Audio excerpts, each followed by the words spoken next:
This is Nationwide 90 FM, owned and operated by Nationwide News Network Limited. We broadcast from our studios at 14 Ocean Boulevard in the Digicel Center, downtown Kingston, Jamaica.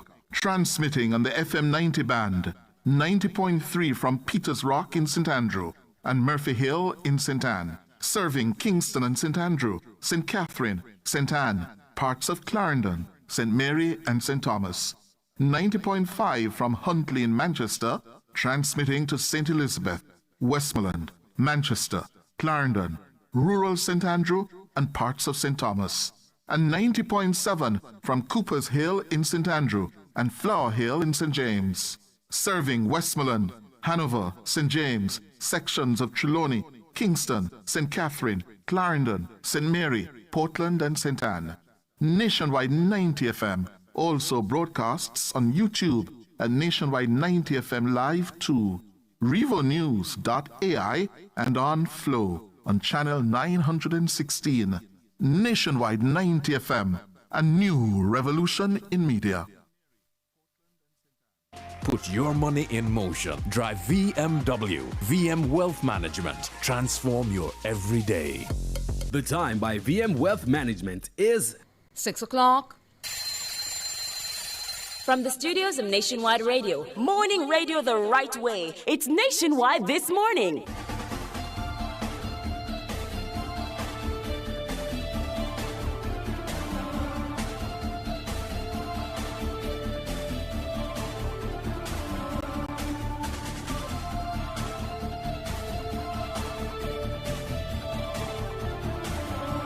A very good morning to you. I'm Tona Thomas. Coming up in the news at 6 for this morning, Friday, November 7, 2025.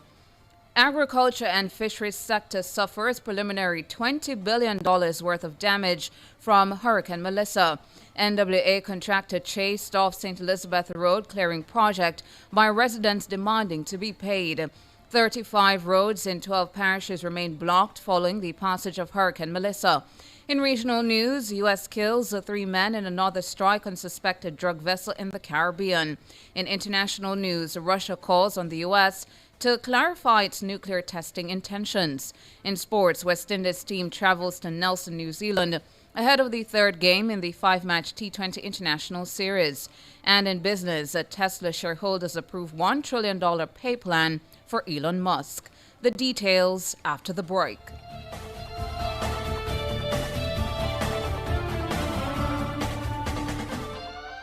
Every road, every ride, Burt's Auto Parts and KYB have you covered. From October 24, 2025 to January 30, 2026, get 15% off when you purchase 2 or more KYB shocks at any Burt's location. Plus, enjoy 10% off installation at Burt's Service Center. And for a limited time, you also get a gift with every KYB shocks purchase. So whether it's pothole, corners, or smooth highways, ride in comfort and confidence with KYB shocks from Burt's Auto Parts. Conditions apply. It hurts if you don't check Burt's.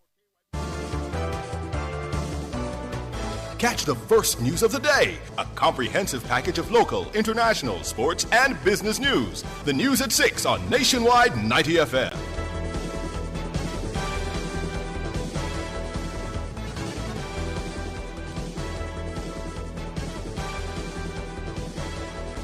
Now to the details. Hurricane Melissa has left approximately $20 billion worth of damage in the agriculture and fisheries industries. That's based on preliminary assessments provided on Thursday by Line Minister Floyd Green. Minister Green says his technical teams have described the situation in both areas as catastrophic. He says the final figure is expected to rise as several severely impacted areas remain inaccessible. Early reports indicate near devastation across several key crop lines. Banana and plantain crops have recorded an estimated 90% loss. Vegetables, tubers, and fruit trees were all but wiped out in the areas which took the brunt of Melissa's wrath. Preliminary assessments show major disruption in livestock, including the loss of approximately 40% of the island's egg-laying chickens. Minister Green says 25% of the island's fishing fleet has been destroyed, and 41% of aquaculture farmers have reported damage. Meanwhile, the ministry has activated its recovery plan to stabilize incomes and begin restoration efforts in the hardest hit communities. Immediate actions include providing fertilizers and other treatments to help salvage crops, fast-tracking emergency resources, and strengthening market linkages to ensure available produce is quickly absorbed. Now, Nationwide News understands that a contractor tasked by the National Works Agency with clearing the main road through the community of Mulgrave in St. Elizabeth has abandoned the job following an altercation with residents on Thursday. It's understood the contractor and about 4 workmen were using heavy equipment to clear fallen trees that blocked the main road in the deep rural community following the passage of Hurricane Melissa. Or sources say a group of people who claim to be residents of the community interrupted the workflow, asserting that they started the process of clearing the debris and were the ones who should be paid by the authorities, not the contractor. It's understood the contractor and his workers resisted, sparking a tense standoff with the so-called residents. Or sources say the contractor and his team were threatened with violence and were prevented from operating the heavy machinery. They were also reportedly barricaded in an area and prevented from leaving the community. Or sources say the contractor eventually negotiated safe passage for himself and his work crew out of the area. We're told that he has vowed to not return to the community. Efforts to reach Works Minister Robert Morgan for a response to the issue have so far proven futile. As of Thursday, 35 roads remain blocked in 12 parishes following the passage of Hurricane Melissa. There are 6 impassable corridors in Hanover, 5 in St. Thomas, 4 in Trelawney, and 3 each in St. Andrew, St. Elizabeth, and St. James. All roads in the parishes of St. Mary and Kingston have been reopened. Some roads are being impacted by flooding. Among these corridors are Montpelier to Cambridge in St. James, Williamsfield to Mile Gully in Manchester, Martha Brae to Kinloss in Trelawney, and Windsor to Aberdeen in St. Elizabeth. Works Minister Robert Morgan says the 385 roads across the island were affected by Hurricane Melissa. 246 are open to single-lane traffic. Minister Morgan says teams from the National Works Agency continue restoration efforts to improve access across all parishes. Acting Corporate Public Relations Manager at the National Water Commission, NWC, Delana Williams, says water is being distributed to persons in communities worst affected by Hurricane Melissa. We know there is a challenge at this time. We understand the frustration and the angst that goes with water supply restoration. And we just wanted to reassure persons that at a time like this, our mandate is to provide water supply as far as possible to as many persons as possible. Generally, our response is one where we target not just customers, but every single resident in any single parish that needs water supply. Williams says the NWC is collaborating with public and private entities to reach remote communities. We have been receiving calls from different stakeholders who say, okay, we have a water truck. I think the minister would have also spoken to some allocation that is going to be made to allow for members of parliament and so on and parish associations to take trucks into the NWC loading bays and to fill. This allows a farther reach. So our fleet of 30-odd vehicles is going to be stretched. So the JDF is partnering with us. They've also set up bases at about 3 locations in the west. They're in Loana, they're in Frome, and I think they're also looking at another location. Delana Williams, Acting Corporate Public Relations Manager at the National Water Commission. Meanwhile, the NWC says water supply has been restored to Bluefields and its environs in Westmoreland. Westmoreland was one of the parishes hardest hit by Hurricane Melissa. The Category 5 system left thousands of residents without basic amenities, including piped water. The NWC says customers in Bluefields, Farm, Paradise, and their environs are now receiving water via gravity feed from the Bluefields and Carowena facilities. Other areas being supplied are Mount Edgecombe, Belmont, Rose, Bank, Brighton, Black Bay, Shafton, Gordon, Whitehouse, Culloden, Dunsbar River, Smithfield, and McAlpine. Now, Digicel says the service has been restored to nearly 80% of its daily active users. The telecoms giant says work is also underway to further restore service across the heavily impacted parishes. Digicel provided the update in a statement on Thursday. Siobhan Campbell tells us more.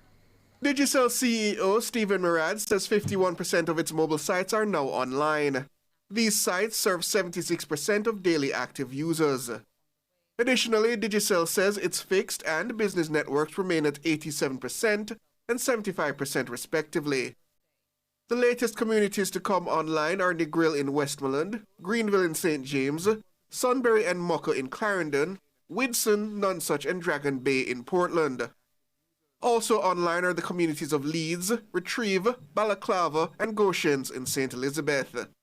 Digicel says cell sites reconstruction from McCook's Pen in St. Catherine is currently underway. As for next steps, Digicel says it's awaiting a recovery plan from its transport network provider to recover the South Fiber Ring from St. Elizabeth to Westmoreland and Westmoreland to Negril. Digicel's best estimated time to recovery in this area is 4 weeks. The telecommunications giant also says its team is restoring fiber in Montego Bay, Ocho Discovery Bay, Runaway Bay, and Brownstown. It's deploying crews and prioritizing sites by power availability and customer impact. In St. Elizabeth, Digicel says the focus is expanding the mobile coverage restoration west into Black River, Lacovia, Middle Quarters, and south into Treasure Beach, Barbary Hall, and Parity. And over in Hanover, the company says the focus is on restoring and replacing microwave links that were blown out of alignment. It says this will see service restoration for eastern and central Hanover. Work is also ongoing in Erie Hill and onwards to Brownstown, aiming to improve mobile coverage in interior regions within existing gaps.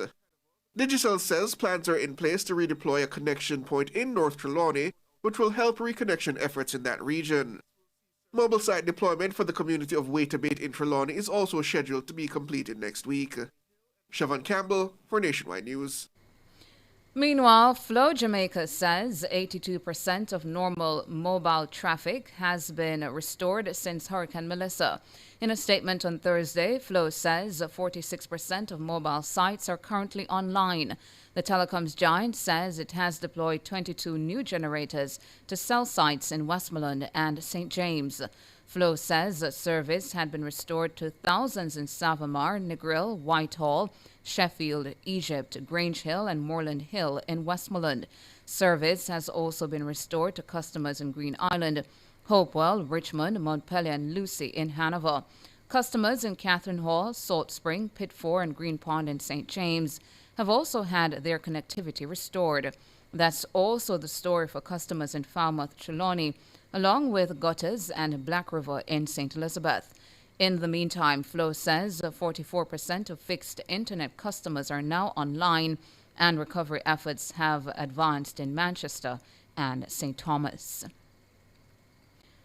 The government has extended the time frame for the suspension of import duty and general consumption tax GCT on Hurricane Melissa relief items. The suspension took effect on October 29 and was initially set to expire on Friday, November 28, but it has been extended to December 31. Importers are reminded that items imported before October 29 will not qualify for the suspension.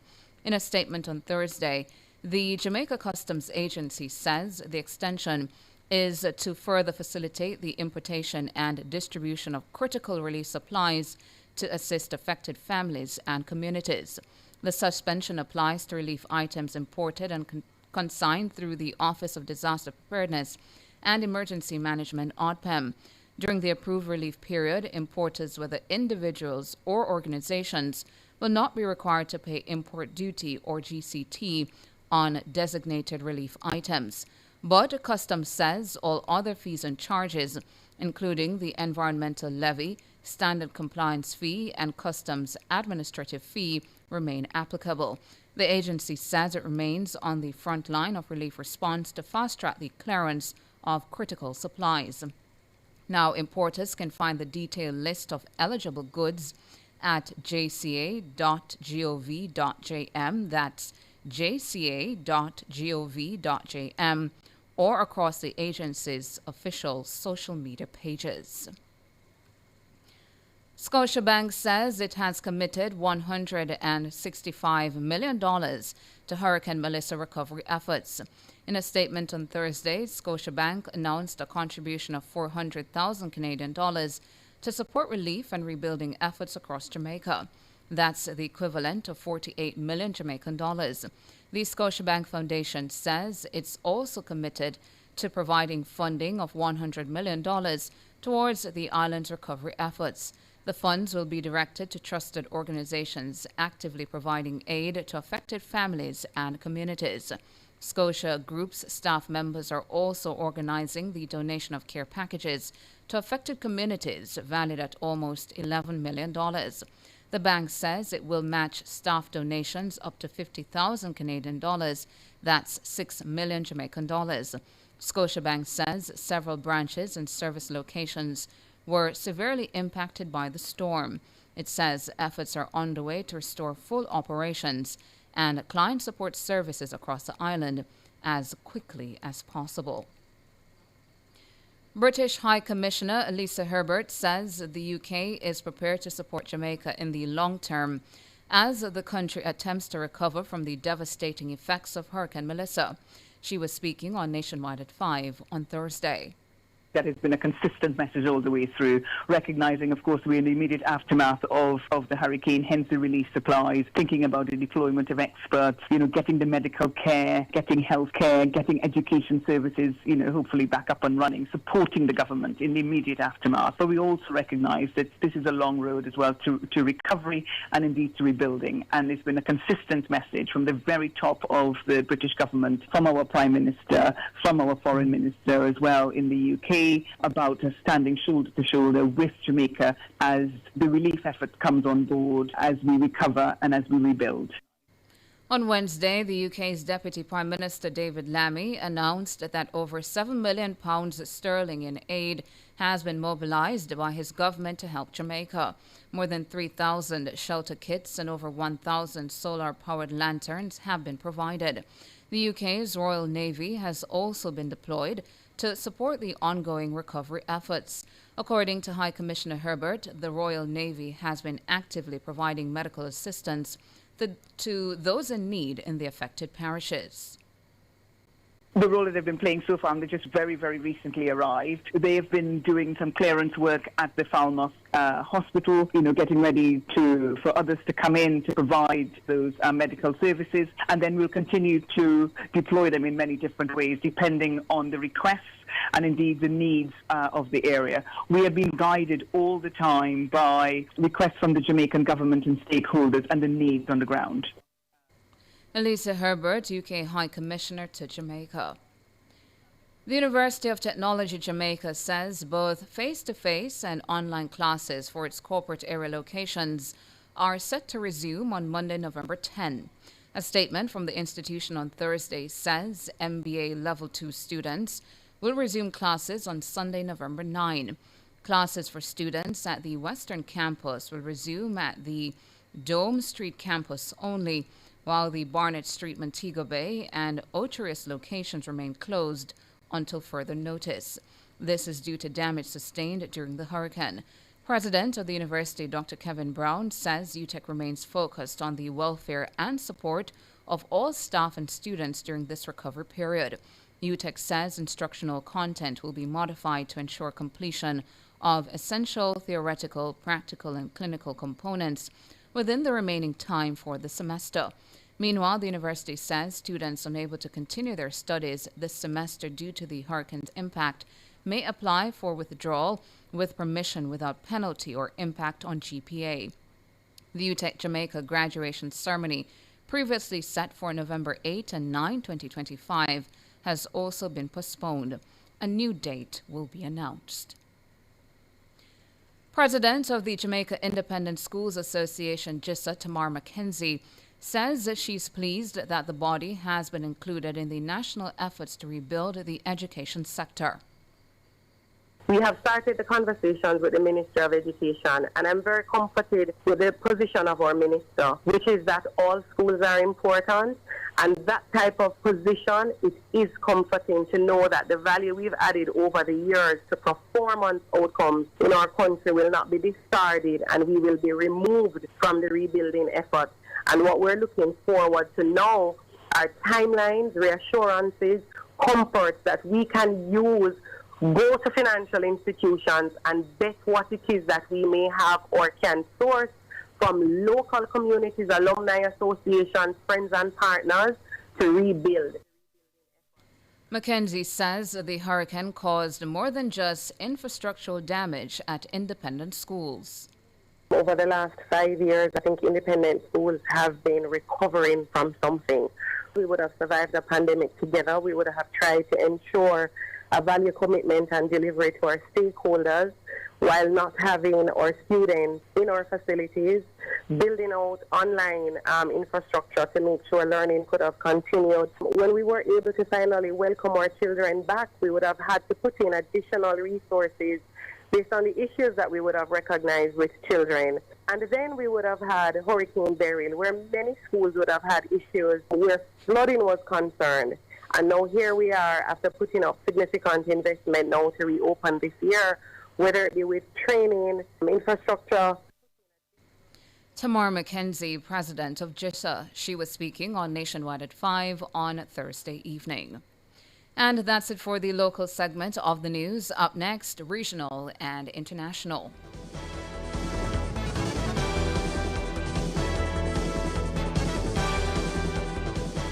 It's This Morning on Nationwide 90 FM. The time is 6:20. And but I catch them, cause you tire them bus. Before you do road, check your tire them first. If you no want catch radam, drive good on TransJam. A message from TransJam Highways.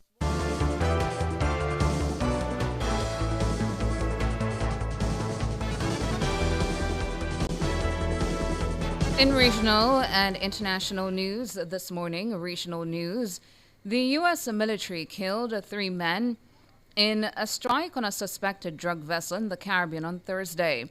Posting on X, U.S. Defense Secretary Pete Hegseth says the vessel was operated by a, quote, designated terrorist organization, end quote. He provided no evidence. The post includes a 20-second video clip marked unclassified of a boat in the water that gets struck by ammunition and explodes. The military action is the latest of more than a dozen U.S. strikes since September on vessels near the Venezuelan coast and more recently in the eastern Pacific Ocean, which have killed more than 60 people. International, Russia on Friday called on the United States to clarify recent remarks by U.S. President Donald Trump about the possible resumption of nuclear testing. This, as such a step would trigger serious responses from other countries. The call came at a news briefing in Moscow. Trump last week ordered the U.S. military to immediately restart the process for testing nuclear weapons after a 33-year hiatus. It was not immediately clear whether he was referring to nuclear explosive testing or flight testing of nuclear-capable missiles. On Wednesday, President Vladimir Putin instructed top officials to prepare proposals for Russia to carry out its own potential nuclear test in response to any U.S. test.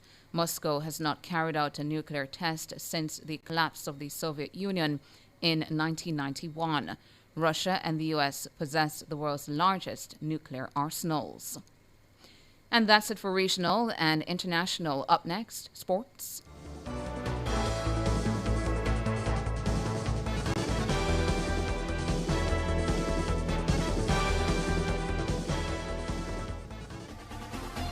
For all your electrical needs, visit ABC Electrical Sales. They stock a wide variety of electrical supplies including plugs, switches, panel boards and conduits, plus energy-saving fixtures.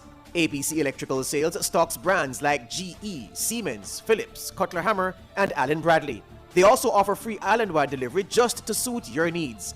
Visit them at Shop 8, Hagley Park Plaza, Kingston 10 or call 876-754-3714-5 or 876-754-3825-8. ABC Electrical Sales, for a better choice in the electrical business.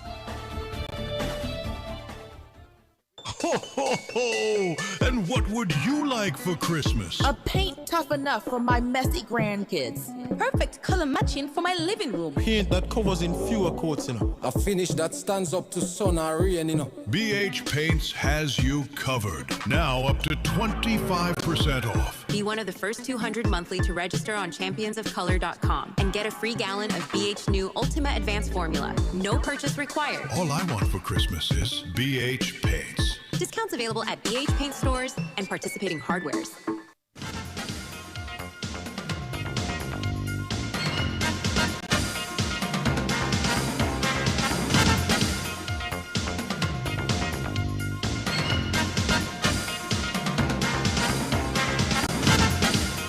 Time now for your morning sports. Members of the West Indies team are traveling on Friday from Auckland to Nelson in New Zealand to prepare for the third game in the five-match T20 International Series at Saxton Oval on Saturday.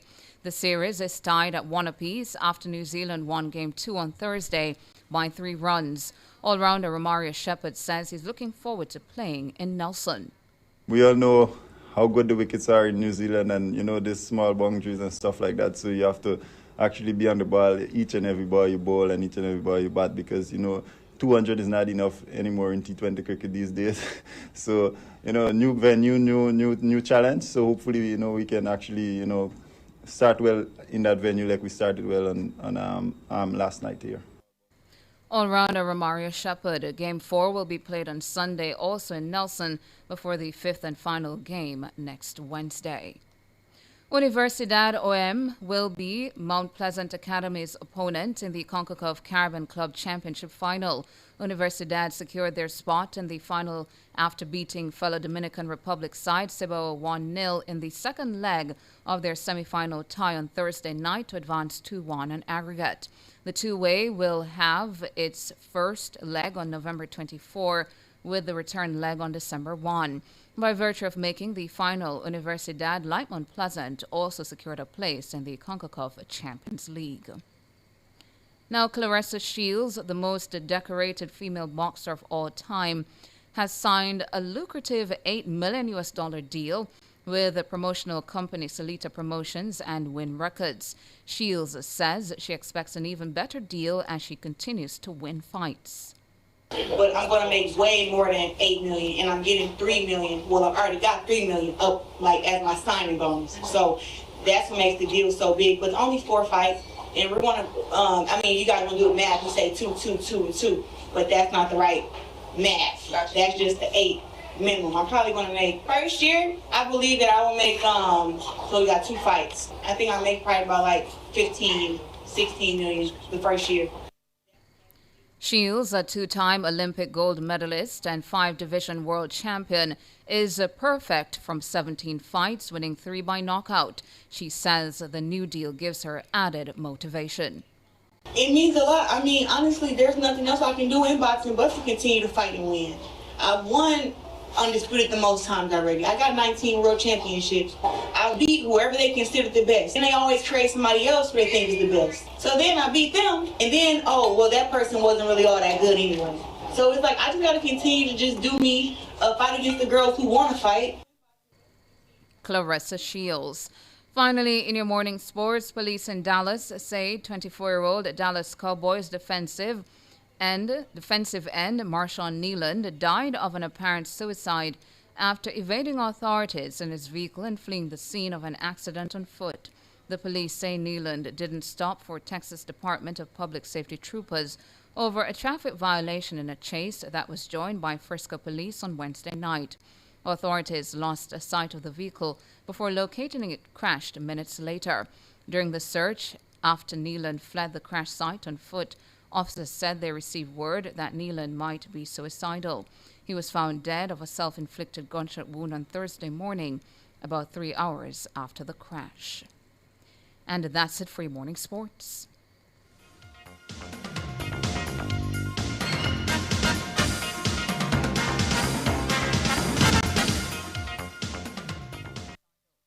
Burger King. Holla me, holla yo, holla way. Follow me and holla for the new cheesy jalapeno whopper from BK. Hotta offer we say new cheesy jalapeno whopper make we talk in a gypsy.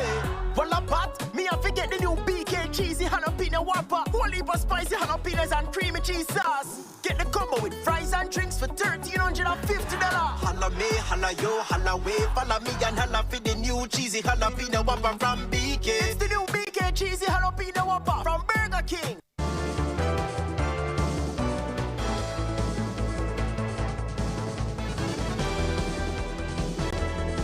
In business this morning, Tesla boss Elon Musk has had a record-breaking pay package that could be worth nearly $1 trillion approved by shareholders. The unprecedented deal was approved by 75% of votes and drew huge applause from the audience at the firm's annual general meeting on Thursday. Then finally, on the 2025 CEO Performance Award to our founder and CEO Elon Musk, with over 75% voting in favor, approved.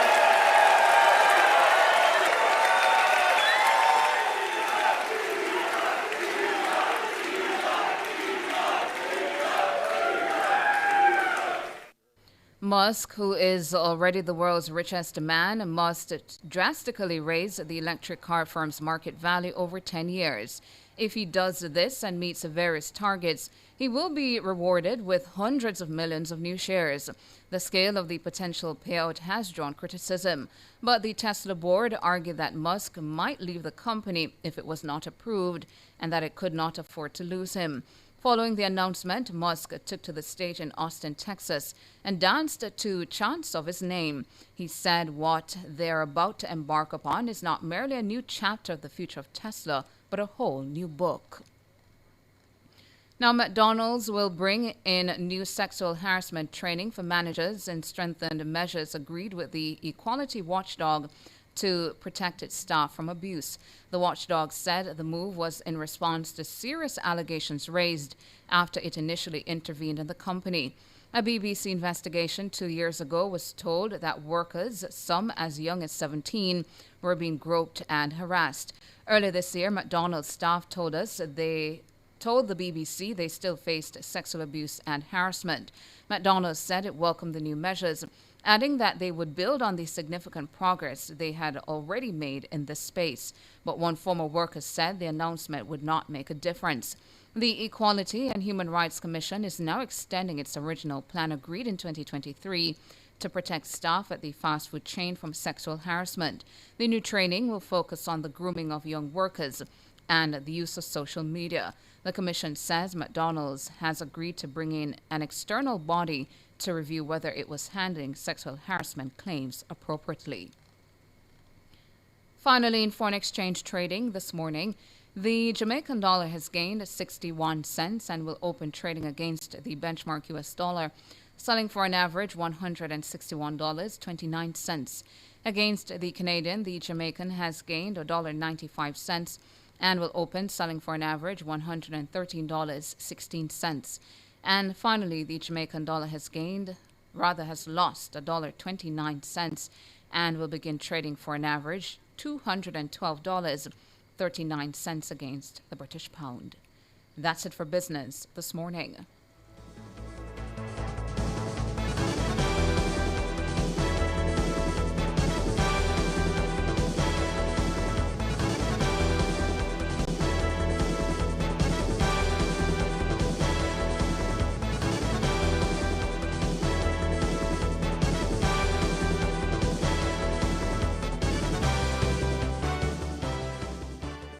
Protecting your personal data is a priority for the Jamaica Customs Agency. We urge you to use the agency's official platforms to conduct your business. The time by the Jamaica Customs Agency is 6:33. Are you ready to turn your sales and marketing skills into high earnings? Nationwide 90 FM is searching for business development executives to help us grow our business and build lasting client relationships. If you have experience across all stages of the sales cycle and possess strong communication, negotiation, and time management skills with a proven sales track record, this opportunity is perfect for you. Join our team and work with the top corporate brands, media agencies, and of course, our on-air personalities. Enjoy networking opportunities, professional growth, and competitive commissions. Ready to to take the next step? Send your resume to hr@nationwidenewsnetwork.com today.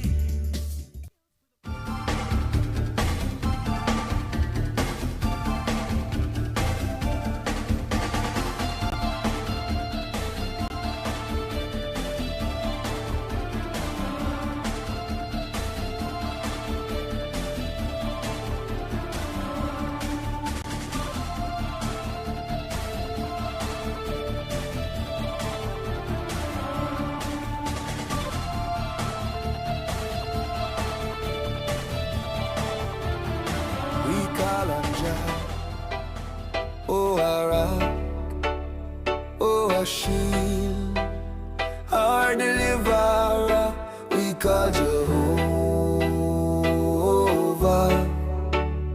Oh, our God, oh, our Father. Right now we need you more than ever. Protection from this truly bad weather. Spare the people on the beach, down a treasure. Remember our family a Black River. We call on you cause of you are we protector. Take it easy on the ones of Manchester. Even though the whole of we a feel the pressure. As storm done we have to come together. Oh, oh, our shield, our deliverer, we call Jehovah. Oh, our God, oh, our Father. First responders, cover them now. Protection from them head to them toe. Politicians who no get the memo. Unity we say so Father make them know. We no want to see no chatting or no bag of flip-flop. Every house we broke down we say it have to build back. Light have to reach everywhere we pitch black. Everybody a pitching, tap it up like TikTok. Cause oh, our rock, oh, our shield, our deliverer, we call Jehovah. Oh, our God, oh, our Father. Father, in these times that we live in, I still thanks and praises we giving. Forgive we for our sins, all the killing. Is a new page, no way for begin. Give me a fork, give me a spade, give me a shovel. Make we help all the people in a trouble. Don't forget the kids were good and need a tighter cuddle. Father God, you are go help we through the struggle. Call on Jah. Oh, our rock, oh, our shield, our deliverer, we call Jehovah. Oh, our God, oh, our Father, call on Jah.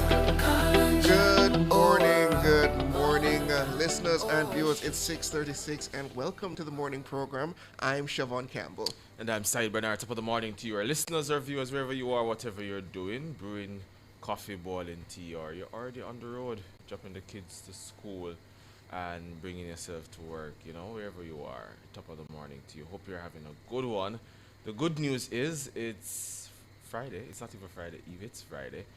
And so the last day of the work week, yeah, let's push through it and take the weekend and get some rest, yeah. How are you, Siobhan? I'm doing well, actually. It's been quite an interesting week. My heart out to those still suffering from the tragedy of Hurricane Melissa. But I think it seems we're getting things back on track, and I'm happy to see it. Nice. Yeah. So, I don't really have a what on my mind this morning, but I have an interesting thing that happened yesterday, and I want to get the tale out there before George comes and puts a spin on it. So you're getting ahead of the story. Exactly. All right. It's just funny how even intelligent people can do silly things and then do it without even realizing. So yeah. We've been at the Digital building now, what, 2-3 weeks? I can't recall exactly. About 2-3 weeks, yes. Mm-hmm. And I've never been to the 10th floor, the lounge at the top of the building, till yesterday. Mm-hmm. So, interestingly enough, the building has, as I said, 10 floors, and then you have the ground floor, which is the ground floor, and then you have the basement underneath, which is zero, which is called zero. So, I went to the elevator yesterday, and I see on the elevator pad 0G1 to 9. So I said, okay, that means the 10th floor is actually the 9th floor. So I punch in 9, into the keypad, go into the elevator. Lo and behold, when I come out on the elevator on the 9th floor, I realize this is not the 10th floor. This is actually just the 9th floor. And I am looking at these individuals going on with their jobs, doing what they're supposed to be doing, and I'm just, I shouldn't be here, should I? And I said, all right, good afternoon, good evening. Walk right back in the elevator and get back down to the first floor where we're situated. And you know who I ran into down on that floor? No. No less than George Sylvester Davis. And George was like, why are you here? Why are you just hanging around? So I just told him, just idling, wasting a little bit of time. So why don't you go to the 10th floor and do that? And I have to honestly say, George, I don't know how to get to the 10th floor, George. and George give me a look like I've lost my mind. I said, I don't see. I see only 9. I said the keypad on the elevator only stops at 9, George. So I'm like, how do you get to the 10th floor?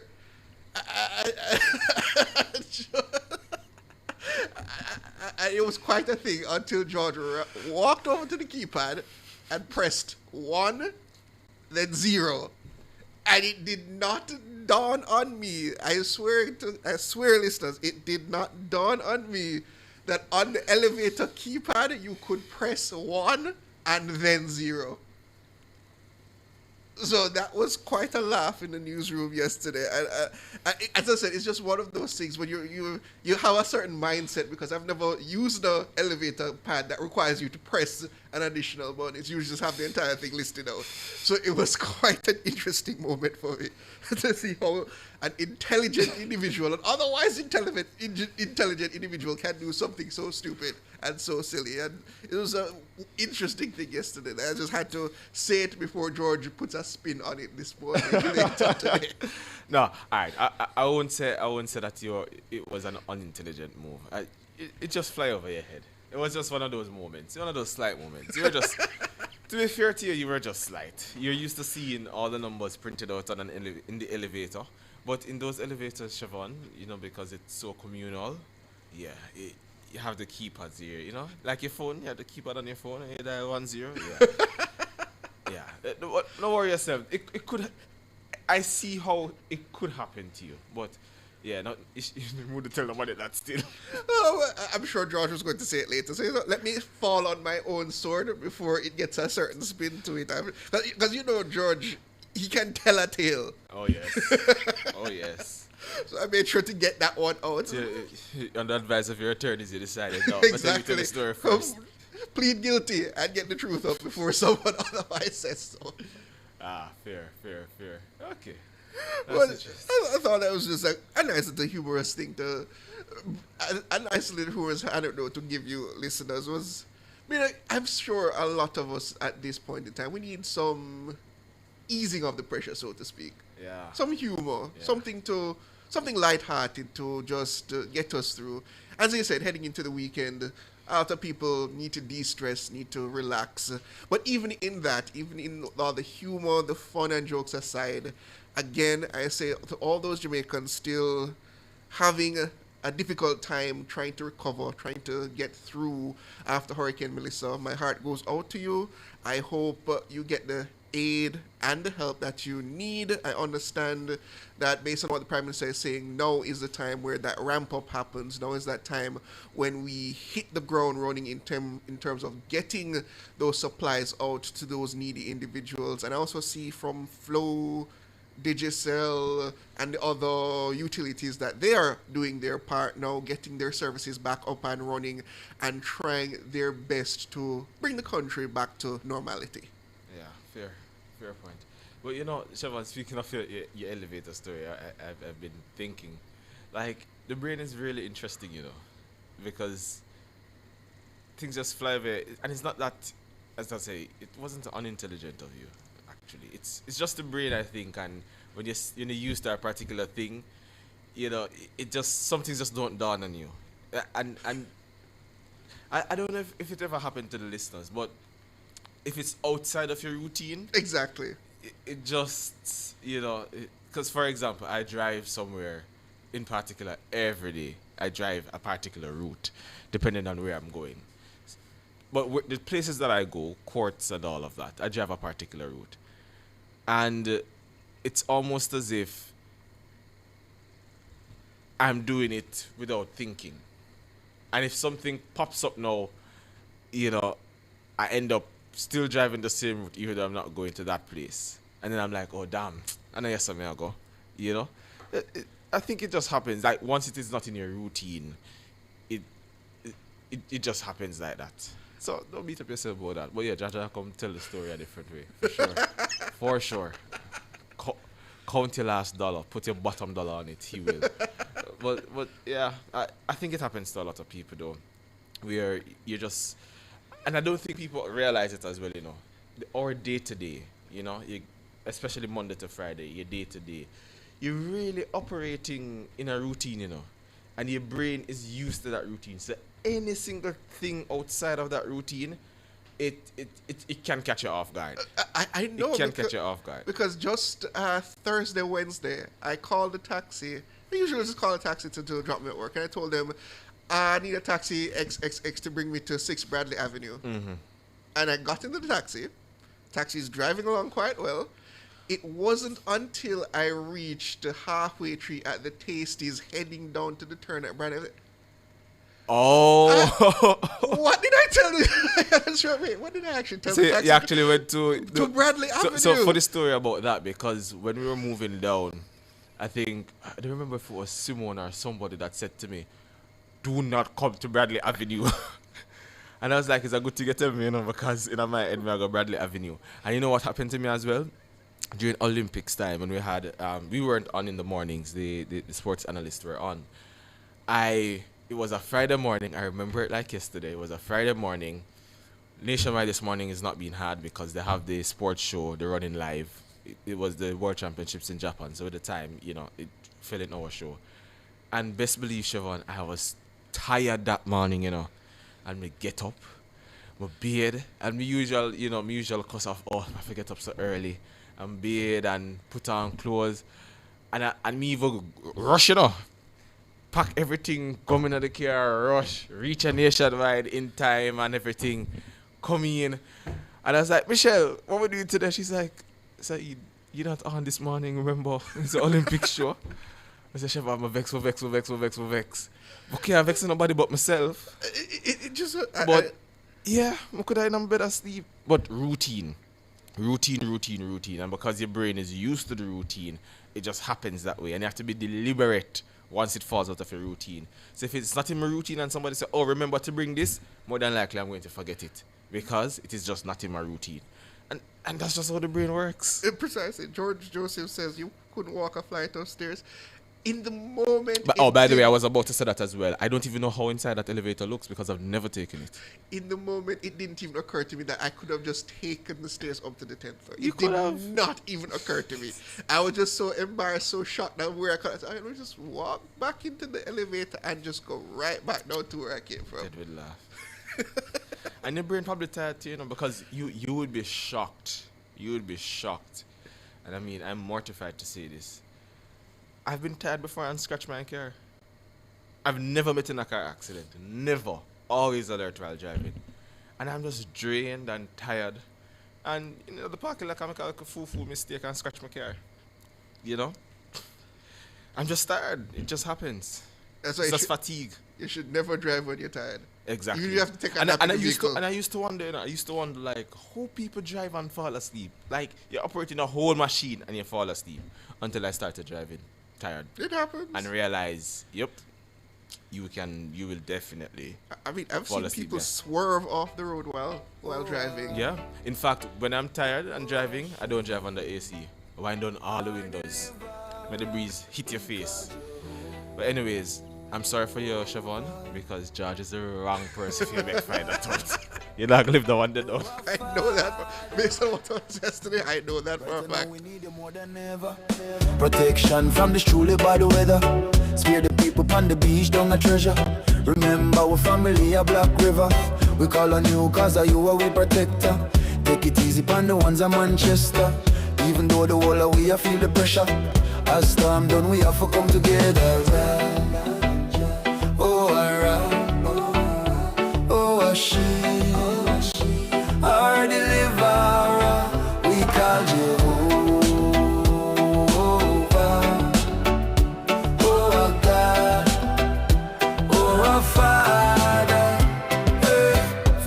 wonders cover them now. Protection from them head to them toe. Politicians who no get the memo. Unity we say so Father make them know. We no want to see no chatting or no bag of flip flop. Every house we broke down we say it a fi build back. Light a fi reach everywhere we pitch black. Everybody a pitching tap it up like TikTok cards. The Pink Run, a corporate wellness challenge, encourages physical activity, healthy eating and age-appropriate health checks. Remember, early detection saves lives. The time by the Ministry of Health and Wellness is 11 minutes to 7 o'clock. JPS and Partners Cooperative Credit Union offers financial solutions for every stage in your life: savings, auto loans, mortgages, and more. The temperature by JPS and Partners Cooperative Credit Union, your financial partner for life, is 76 degrees in Kingston, 25 out west in Montego Bay, and 22 in Mandeville. Them say it's a thrill, but speeding can cost up to $20,000 in a fine, or even your life. Observe the speed limit. If you no want get radam, drive good on TransJam. A message from TransJam Highways. For all your electrical needs, visit ABC Electrical Sales. They stock a wide variety of electrical supplies, including plugs, switches, panel boards, and conduits, plus energy-saving fixtures. ABC Electrical Sales stocks brands like GE, Siemens, Philips, Cutler Hammer, and Allen Bradley. They also offer free island-wide delivery just to suit your needs. Visit them at Shop 8, Hagley Park Plaza, Kingston 10, or call 876-754-3714-5 or 876-754-3825-8. ABC Electrical Sales, for a better choice in the electrical business.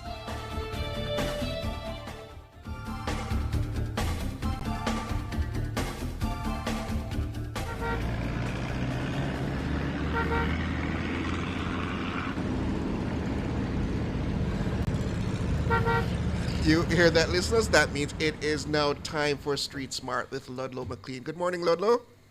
Hey, morning, Siobhan. And how are you doing, sir? I'm doing all right. All right. Well, I know his side is okay. He drank his cup of tea. He drinks his cup of tea every morning. You don't drink the cup of tea this morning, Ludlow. Oh, you miss out? Yeah, I miss out this morning. Well, I hope you keep up with the energy and vibrance. Also, vibrancy, right? I was wondering if you, when you went to England, you learned about drinking tea, or it's a regular thing, even before going to England. The UK, I saw it. I was wondering.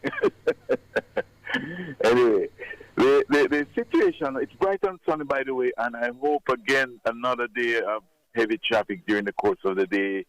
Ligony, New Kingston, all these areas had a lot of traffic right back into the evening. Wow, I don't know what's happening. There was a drizzle of rain yesterday, yes, that's some rain, but boy, the traffic right up into the night was horrific. Afternoon, 4 o'clock, 3 o'clock, wow.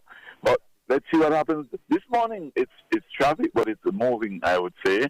The regular areas of traffic, don't forget, you're going to find traffic along Washington Boulevard, along Dunrobin. But there are gaps along the boulevard. There are also gaps getting to Dunrobin, but then Dunrobin to Council Spring, you're going to find it really active.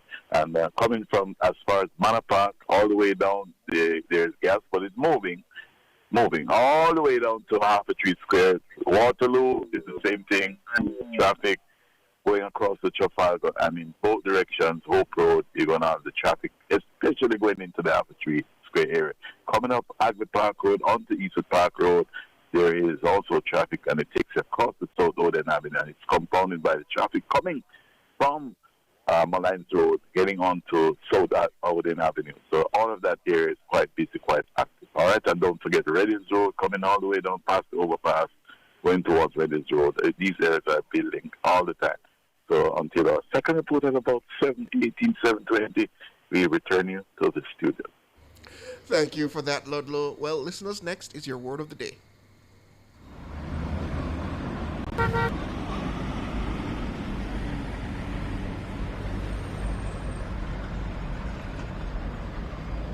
And your word of the day, listeners, is COLLOQUIAL. That is COLLOQUIAL. Colloquial. Colloquial. Colloquial. That's right, listeners. It is colloquial. COLLOQUIAL.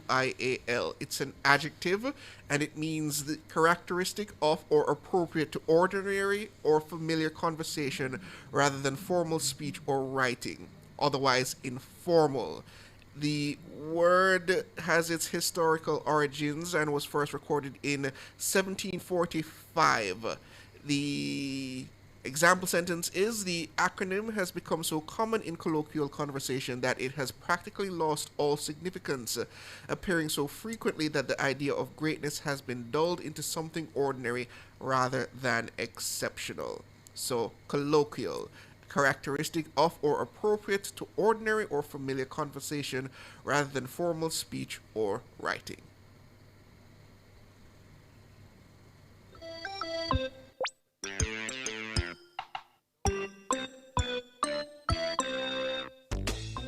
Is your child a completely different person at home than they are in other social settings? Your child may have selective mutism.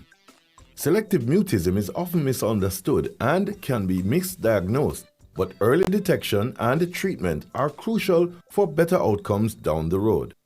In Parenting Tips today, signs that your child may have selective mutism.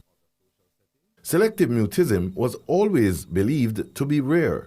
However, more children may meet the criteria of a diagnosis than previously thought, especially during the COVID-19 pandemic. Child psychologist Dr. Kristen Eastman says in the past, children who were thought to be just shy or defiant for not talking may actually meet the criteria for selective mutism. She says shy kids may not volunteer to read aloud to the class, but when they need to do things, they can. The child psychologist says the main difference is that shy children can still navigate everyday tasks, whereas children with selective mutism cannot. What does it look like? A child with selective mutism may not communicate in select social settings, often school, but they can comfortably talk in at least one other place, typically home. Both girls and boys can be affected, though the condition tends to impact girls more than boys. The average age of onset is under age 5, but it's often more evident when a child enters a structured social setting such as preschool or daycare. For example, children with selective mutism are overcome with anxiety at the prospect of giving a book report, saying hello to a classmate, or talking with their coach at soccer practice. So they are rendered frozen and unable to initiate or respond. Because of this, their experience at school and in other social settings may be hindered. Also, teachers may be unable to assess them and they may struggle socially. Selective mutism can look different depending on the child. Some children can only talk to their immediate family and no one else outside of the home, even extended family. Others may talk to relatives they see more regularly and not to those they don't know as well. Some may talk to other children, but not to adults outside of their home. And others may talk to their teacher when it's one-on-one, but freeze up in the larger group setting when others are within earshot. Be on the lookout for these signs of selective mutism. A frozen or unresponsive manner. Rigid, stiff as a board, body posture. Expressionless, flat or deer in headlights face. Slow to respond in a social situation. Clinginess with parents when entering into social settings. It's important for parents to trust their instincts. If you feel like your child is acting very differently in select social settings outside of your home or with select people, it is important to talk with your doctor. Dr. Eastman says the earlier you can make a diagnosis and start intervening, the better the prognosis long term. That's it for Parenting Tips today. Fearless and fair, Nationwide 90 FM. The little habits that we practice on a daily basis, and they add up to an important total or whole picture. This is Lifestyle Pages on Good Manners. This is the total picture that you present to the world to tell them about what kind of person you are. Your behavior should not differ from that of your family and friends and change towards strangers. When you go shopping or to a restaurant, do you treat the salesperson or waiter like a piece of furniture? Or do you treat him or her as a human being who is entitled to the same courtesy and consideration you expect for yourself? Rudeness always involves a loss of dignity. But it is our dignity that is lost, not the dignity of those on whom you inflict your rudeness. A mannerly person would never retaliate by being equally rude. I am Valerie, and those were your lifestyle pages. Nationwide 90 FM, continuing the tradition of fair, fearless, and factual reporting. Jamaica, let's make road safety a priority. Slow down, stay focused. Remember, every life matters. The time brought to you by the JIS is... News time, 7 o'clock. If you need to build it, plumb it, weld it, pave it, or power it, National Supply has it. Get the best brands for the job at Jamaica's Industrial Hardware Superstore, Kingston or Bay. The temperature by National Supply is 26 degrees Celsius in capital city Kingston, 25 out west in Montego Bay, and in Mandeville, 22 degrees Celsius. The most credible news in the morning. The news at 7 on Nationwide 90 FM.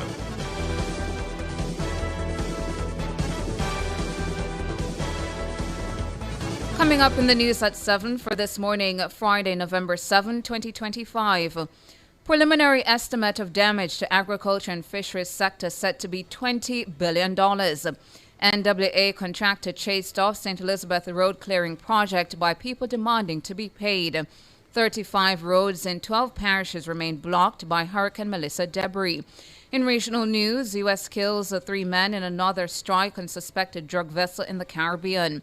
In international news, Russia calls on the U.S. to clarify its nuclear testing intentions. The details after the break.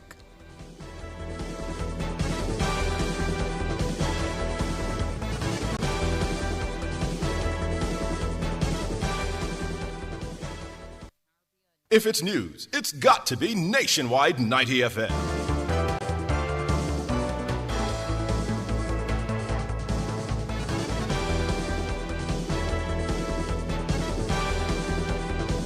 For the details, I'm Tona Thomas. Nationwide News understands that a contractor tasked by the National Works Agency with clearing the main road through the community of Mulgrave in St. Elizabeth has abandoned the job following an altercation with residents on Thursday. It's understood the contractor and about 4 workmen were using heavy equipment to clear fallen trees that blocked the main road in the deep rural community following the passage of Hurricane Melissa. Or sources say a group of people who claim to be residents of the community interrupted the workflow, asserting that they started the process of clearing the debris and were the ones who should be paid by the authorities, not the contractor. It's understood the contractor and his workers resisted, sparking a tense standoff with the so-called residents. Or sources say the contractor and his team were threatened with violence and were prevented from operating the heavy machinery. They were also reportedly barricaded in an area and prevented from leaving the community. Or sources say the contractor eventually negotiated safe passage for himself and his work crew out of the area. We're told that he has vowed to not return to the community. Meanwhile, Works Minister Robert Morgan says his office will do all it can to ensure the safety of those in its employ. We have started our investigation, but I want to make it clear that we will not accept any threats or any intimidation or any extortion to the persons who have decided to assist us in clearing roads to bring well-needed relief supplies to persons who are vulnerable, persons who are marooned. And we will use the full arm of the law and all legal processes to ensure that our contractors, our workers, our employees are safe. Robert Morgan, Minister of Works. As of Thursday, 35 roads in 12 parishes remain blocked following the passage of Hurricane Melissa. There are 6 impassable corridors in Hanover, 5 in St. Thomas, 4 in Trelawney, and 3 each in St. Andrews, St. Elizabeth, and St. James. All roads in the parishes of St. Mary and Kingston have reopened. Some roads are being impacted by flooding. Among these corridors are Montpellier to Cambridge in St. James, Williamsfield to Mile Gully in Manchester, Martha Bray to Kinloss in Trelawney, and Windsor to Aberdeen in St. Elizabeth. Works Minister Robert Morgan says that 385 roads across the island were affected by Hurricane Melissa. 246 are open to single-lane traffic. Minister Morgan says the teams from the National Works Agency continue restoration efforts to improve access across all parishes. Now, Hurricane Melissa has left approximately $20 billion worth of damage in the agriculture and fisheries industries. That's based on preliminary assessments provided on Thursday by Line Minister Floyd Green. Minister Green says his technical teams have described the situation in both areas as catastrophic. He says that the final figure is expected to rise as several severely impacted areas remain inaccessible. Early reports indicate near devastation across several key crop lines. Banana and plantain crops have recorded an estimated 90% loss. Vegetables, tubers, and fruit trees were all but wiped out in the areas which took the brunt of Melissa's wrath. Preliminary assessments show major disruption in livestock, including the loss of approximately 40% of the island's egg-laying chickens. Now, Minister Green says that 25% of the island's fishing fleet has been destroyed, and 41% of aquaculture farmers have reported damage. Meanwhile, the ministry has activated its recovery plan to stabilize incomes and begin restoration efforts in the hardest-hit communities. Immediate actions include providing fertilizers and other treatments to help salvage crops, fast-tracking emergency resources, and strengthening market linkages to ensure available produce is quickly absorbed. Acting Corporate Public Relations Manager at the National Water Commission, NWC, Delana Williams, says water is being distributed to persons in communities worst affected by Hurricane Melissa. We know there is a challenge at this time. We understand the frustration and the angst that goes with water supply restoration, and we just wanted to reassure persons that at a time like this, our mandate is to provide water supply as far as possible to as many persons as possible. Generally, our response is one where we target not just customers but every single resident in any single parish that needs water supply. Williams says the NWC is collaborating with public and private entities to reach remote communities. We have been receiving calls from different stakeholders who say, okay, we have a water truck. I think the minister would have also spoken to some allocation that is going to be made to allow for members of parliament and so on and parish associations to take trucks into the NWC loading bays and to fill. This allows a farther reach. So our fleet of 30-odd vehicles is going to be stretched. So the JDF is partnering with us. They've also set up bases at about 3 locations in the west. They're in Luana, they're in Frome, and I think they're also looking at another location. Delana Williams, Acting Corporate Public Relations Manager at the National Water Commission. Meanwhile, the NWC says water supply has been restored to Bluefields and its environs in Westmoreland. Westmoreland was one of the parishes hardest hit by Hurricane Melissa. The Category 5 system left thousands of residents without basic amenities, including piped water. The NWC says customers in Bluefields, Farm, Paradise, and their environs are now receiving water via gravity feed from the Bluefields and Carowena facilities. Other areas being supplied are Mount Edgecombe, Belmont, Rosebank, Brighton, Black Bay, Shafton, Gordon, Whitehouse, Culloden, Dunsborough River, Smithfield, and McAlpine. Digicel says a service has been restored to nearly 80% of its daily active users. The telecoms giant says work is also underway to further restore service across the heavily impacted parishes.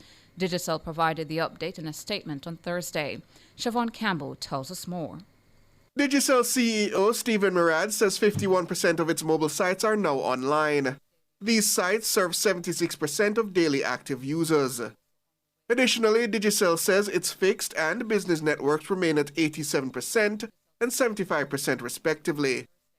The latest communities to come online are Negril in Westmoreland, Greenville in St. James, Sunbury and Mocha in Clarendon, Widson, Nonsuch and Dragon Bay in Portland.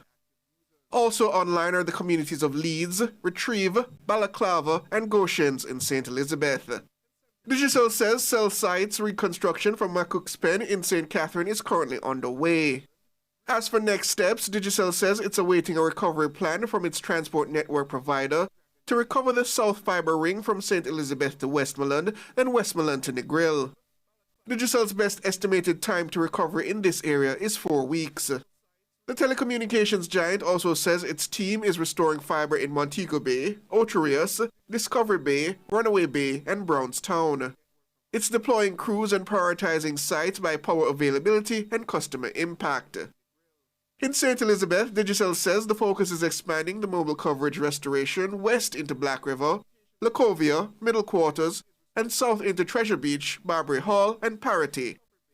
And over in Hanover, the company says the focus is on restoring and replacing microwave links that were blown out of alignment. It says this will see service restoration for eastern and central Hanover. Work is also ongoing in Erie Hill and onwards to Brownstown, aiming to improve mobile coverage in interior regions within existing gaps. Digicel says plans are in place to redeploy a connection point in North Trelawney, which will help reconnection efforts in that region. Mobile site deployment for the community of Waitabit in Trelawney is also scheduled to be completed next week. Siobhan Campbell for Nationwide News. Meanwhile, Flow Jamaica says 82% of normal mobile traffic has been restored since Hurricane Melissa. In a statement on Thursday, Flow says 46% of mobile sites are currently online. The telecoms giant says it has deployed 22 new generators to cell sites in Westmoreland and St. James. Flow says service had been restored to thousands in Savlamar, Negril, Whitehall, Sheffield, Egypt, Grange Hill, and Moreland Hill in Westmoreland. Service has also been restored to customers in Green Island, Hopewell, Richmond, Montpelier, Lucy in Hanover. Customers in Catherine Hall, Salt Spring, Pitford, and Green Pond in St. James have also had their connectivity restored. That's also the story for customers in Falmouth, Trelawney, along with Gutters and Black River in St. Elizabeth. In the meantime, Flow says 44% of fixed internet customers are now online, and recovery efforts have advanced in Manchester and St. Thomas. The government has extended the time frame for the suspension of import duty and general consumption tax GCT on Hurricane Melissa relief items. The suspension took effect on October 29 and was initially set to expire on Friday, November 28, but it has been extended to December 31. Importers are reminded that items imported before October 29 will not qualify for the suspension. In a statement on Thursday, the Jamaica Customs Agency says the extension is to further facilitate the importation and distribution of critical relief supplies to assist affected families and communities. The suspension applies to relief items imported and consigned through the Office of Disaster Preparedness and Emergency Management, ODPEM. During the approved relief period, importers, whether individuals or organizations, will not be required to pay import duty or GCT on designated relief items. But Customs says all other fees and charges, including the environmental levy, standard compliance fee, and customs administrative fee, remain applicable. The agency says it remains on the front line of relief response to fast-track the clearance of critical supplies. Importers can find the detailed list of eligible goods at jca.gov.jm, that's jca.gov.jm, or across the agency's official social media pages.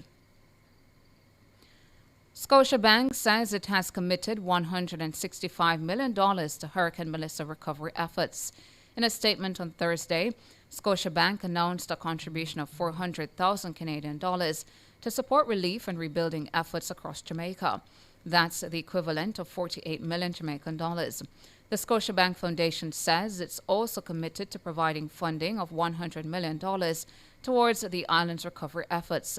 The funds will be directed to trusted organizations actively providing aid to affected families and communities. Scotia Group staff members are also organizing the donation of care packages to affected communities valued at almost $11 million. The bank says it will match staff donations up to 50,000 Canadian dollars. That's 6 million Jamaican dollars. Scotiabank says several branches and service locations were severely impacted by the storm. It says efforts are underway to restore full operations and client support services across the island as quickly as possible. To regional and international now. Regional, the U.S. military killed 3 men in a strike on a suspected drug vessel in the Caribbean on Thursday. Posting on X, U.S. Defense Secretary Pete Hegseth says the vessel was operated by a, quote, designated terrorist organization, end quote. He provided no evidence. The post includes a 20-second video clip marked unclassified of a boat in the water that gets struck by ammunition and explodes. The military action is the latest of more than a dozen U.S. strikes since September on vessels near the Venezuelan coast and more recently in the eastern Pacific Ocean, which have killed more than 60 people. International, Russia on Friday called on the United States to clarify recent remarks by U.S. President Donald Trump about the possible resumption of nuclear testing. This, as such a step, would trigger serious responses from other countries. The call came at a news briefing in Moscow. Trump last week ordered the U.S. military to immediately restart the process for testing nuclear weapons after a 33-year hiatus. It was not immediately clear whether he was referring to nuclear explosive testing or flight testing of nuclear-capable missiles. On Wednesday, President Vladimir Putin instructed top officials to prepare proposals for Russia to carry out its own potential nuclear test in response to any U.S. test. Moscow has not carried out a nuclear test since the collapse of the Soviet Union in 1991. Russia and the U.S. possess the world's largest nuclear arsenals. And that's it for the news at 7.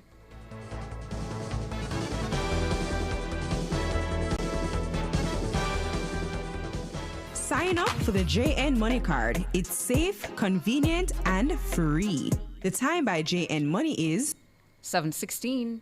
Rent or buy your hurricane supplies from Total Tools. Visit 102 Main Street, Outaris, 34 Slipe Road, Kingston 5, or Lot C6, Drax Hall, St. Anne's Bay. The temperature brought to you by Total Tools Jamaica is 27 degrees Celsius in capital city Kingston, 25 out west in Montego Bay, and in Mandeville, still 22 degrees Celsius.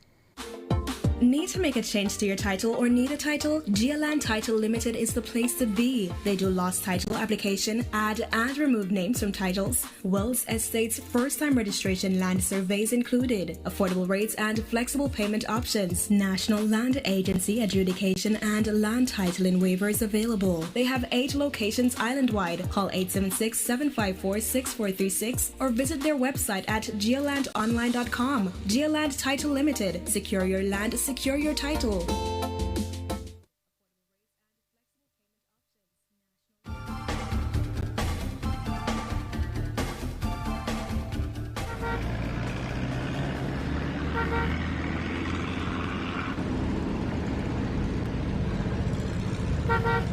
That time of the morning when we get our second report of Street Smart with Ludlow McLean. Good morning, Ludlow.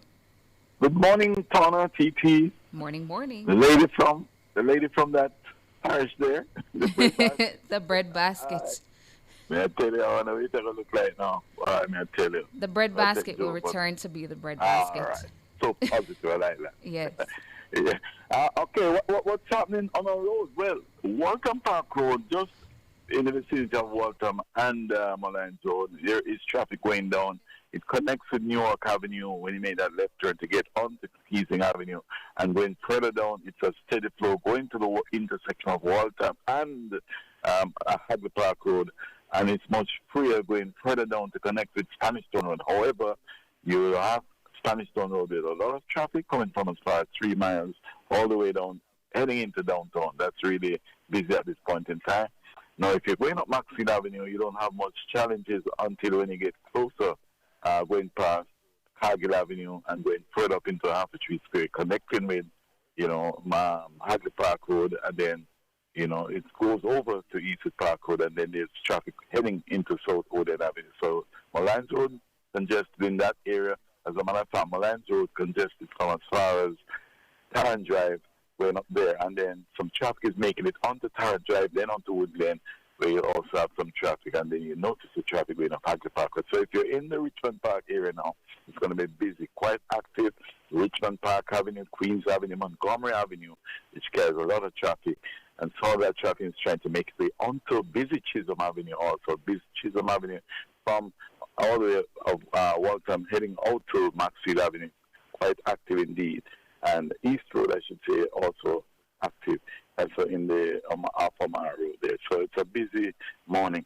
Those of you on the eastern side, as usual, your challenge is once you make it through that 7 miles coming towards the roundabout in Harborview, as a little bit steadier, making your way to Surplus and Glasgow. You will encounter some traffic, but it's smooth. It gets a little smoother as you make your way towards Michael Manley Boulevard. And remember, Mountain View Avenue going up, also the flow is steady. All right, so it's going to be a busy morning, and believe me, in the afternoons, it's quite challenging in a lot of areas. And remember, Ligony is an area that is under rehabilitation, and I believe I am hearing some news that it will be closed for 7 days until the 15th, November 15th. So you're going to have challenges in the Ligony area, as well as continuous challenges in the Wellington Drive section, which is off Mona Road and Monroe Road. So it's our second report, and it will go. I urge you to have a great weekend, despite the challenges that we have facing us. So until Monday, 6:45 a.m., it's back to you, Storm, in the studio. Thank you so much, Ludlow, for that second report of Street Smart with Ludlow McLean. Up next, our discussion segment, The Front Page.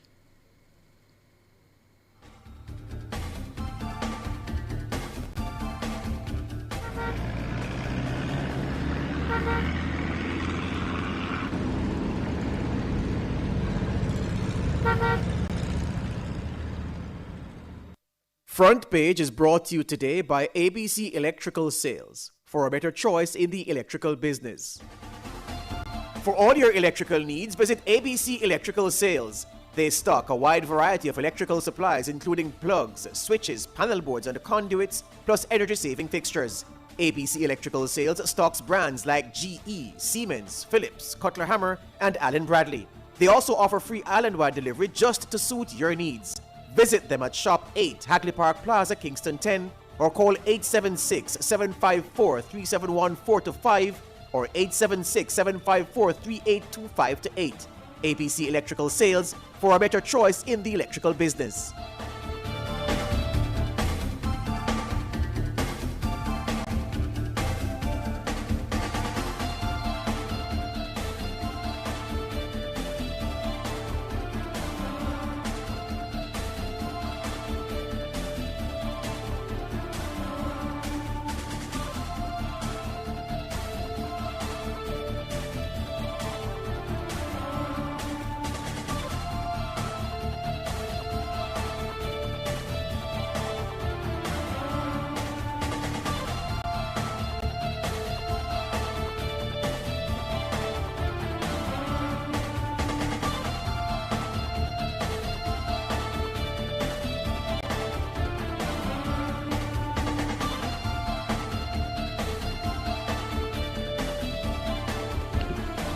$7:22. Thank you so much for staying with us. We're on the front page. Well, Hurricane Melissa has left approximately $20 billion worth of damage in the agriculture and fisheries industries.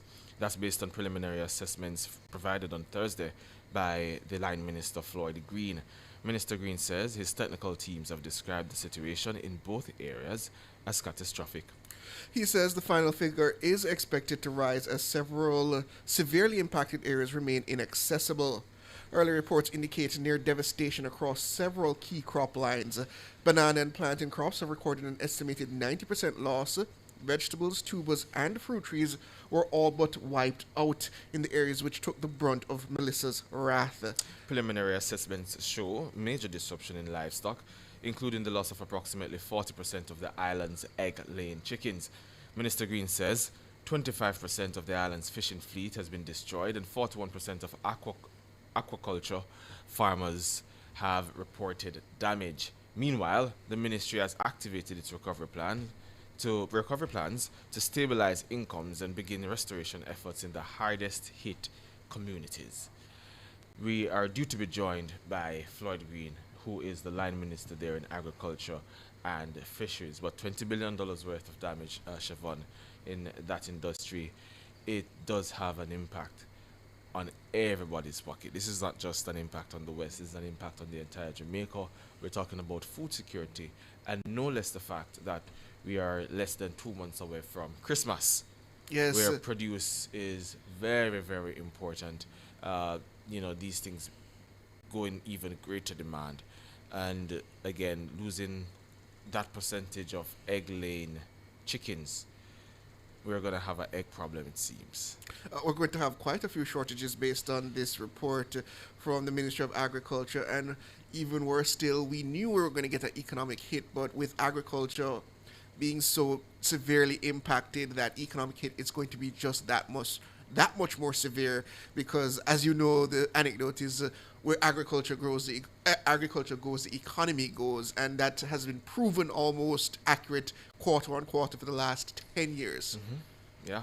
So much remains to be seen. We're trying to get the line minister. He seems to be having some difficulty, but we have booked him to discuss this very pertinent matter, because we might have to do a lot of imports, which will see increased costs. Certainly it will affect our GDP, among other things, as the Prime Minister announced on Tuesday. And we will just have to, get back from this as soon as possible. Aside from that, I understand based on what the Prime Minister has suggested that they want to increase the capacity in terms of agriculture on the eastern side of the island because of what has happened on the west.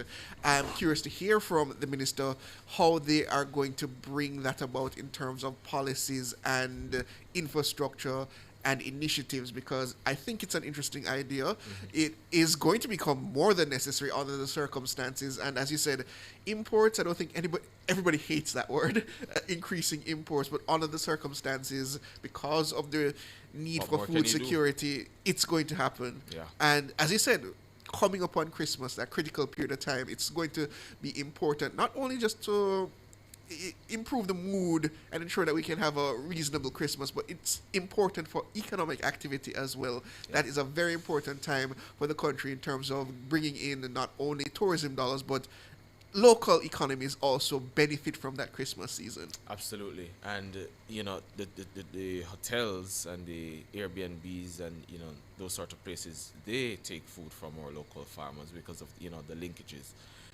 It will be, I was about to say a sad Christmas, but there will be no Christmas for our farmers, for example. It will be a very, very hard time for them. And, we just have to keep them in our thoughts and prayers. And, buy up as much as the local produce that's left. Buy up most of it for whatever price, because they need the support. They absolutely need the support at this time. A lot of them will be trying to, get the land back to a particular point where it is fertile ground for planting again. A lot of the land was flooded out, some probably still underwater. So it will take some time. There will be a hit personally on their pockets, but on ours as well, as it relates to buying that produce at a particular cost, and the import bill that we will experience as a result of that. Egg shortages, we've been having egg shortages on and off. This is not the first time we are having conversations on egg shortages, Siobhan. It's gonna get worse. And ironically, the last egg shortage was a result of Hurricane Beryl. Yeah. So, and I understand, even if it's not the bird that is unfortunately lost, I believe there's something in terms of their sensitivity to weather and the mood in terms of them actually producing those eggs. Yeah. So the trauma seems to severely impact egg-laying fowl. Mm-hmm. So we hope to see things improve in the coming weeks, but as I said, it's going to be a long haul. This recovery is not going to be quick turnaround. It is going to take some time, and it's going to require a lot of patience and understanding on the part of Jamaicans. As you said, prices for some produce are going to increase. I think they've already increased in many areas. I've seen complaints on social media about some very severe price increases on basic things such as cabbage, carrots, peppers. I mean, someone in the YouTube chat is saying that their vendor has already raised eggs to $1,500. It's already been raised already to $1,500, and then someone else is saying no one can buy green Congo if they're not seeing any.